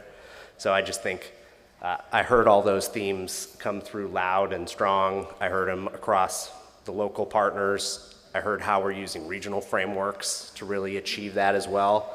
And I heard the highest levels of leadership at state and federal agencies reiterate their commitment to that. So with that, that's not the wrap up. If the panel, the director wants to share anything, I just want to give a hand to our panel at least.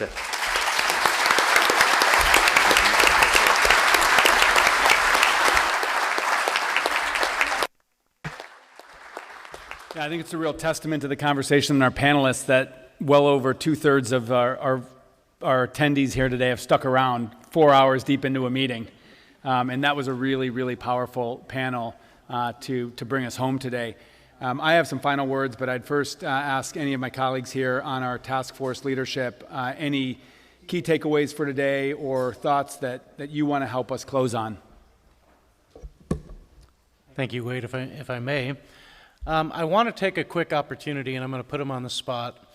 Somewhere sitting in this room is Chris Anthony. Chris, can you raise your hand? Chris is my new Chief Deputy Director. Chris, I think you got to make your way to the stage here. On the executive team here at CAL FIRE.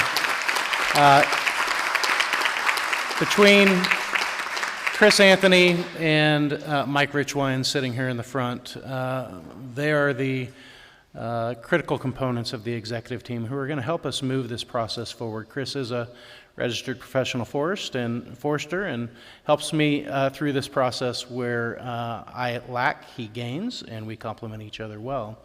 And Sasha, back to your point and to the panel as a whole, as we go through the week, this week was Wildfire Preparedness Week, and we've made our way from San Diego north. One of the items in the car that we have been talking about was Assembly Bill 642. And Assembly Bill 642 requires me to appoint a cultural liaison to the department. And so I have been sitting here, full transparency, texting with Chris on how we're going to accomplish that to be able to move forward. So Chris, if you want to take just a moment and introduce yourself. Thank you, Chief Tyler. Good afternoon, and thank you for the opportunity to introduce myself. So, Chris Anthony, week 2 in the position. It's gone by really fast. It's been awesome. No mistakes. Not yet.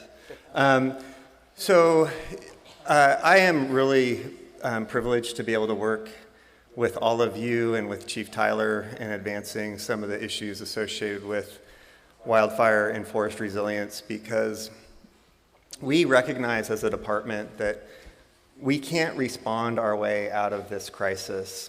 And seeing what has happened, which when Chief Tyler and I started our career, and we've worked many, many, many years together since 2002, a 60,000 or 100,000 acre fire was a really big deal.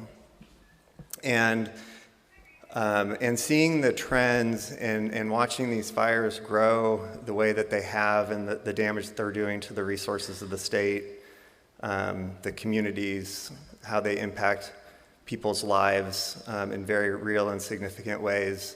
Like, we recognize that we have to get ahead of this crisis. And the only way that we do that is through partnerships and in leveraging everything that we all bring to the table to be able to get ahead of this, because we're losing too much ground, and I know that will work, because I have been part of teams and collaboratives before where we have been able to make a difference. I can share my personal stories with you later. But I'm just really thankful to be in this position and, looking forward to supporting the department, supporting all of you, and being part of the solution, which really makes me thrilled to be in this position. So thank you.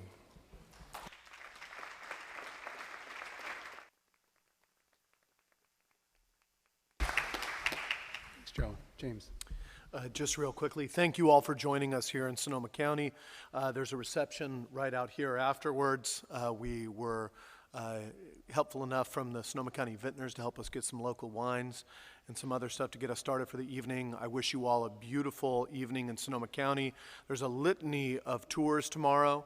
It's going to be hard for you to choose what you want to do because there's some really great stuff from the redwoods to the top of the Pepperwood Preserve out to Lake Sonoma, water supply, everything in between. So just enjoy this place and thank you for being here with us.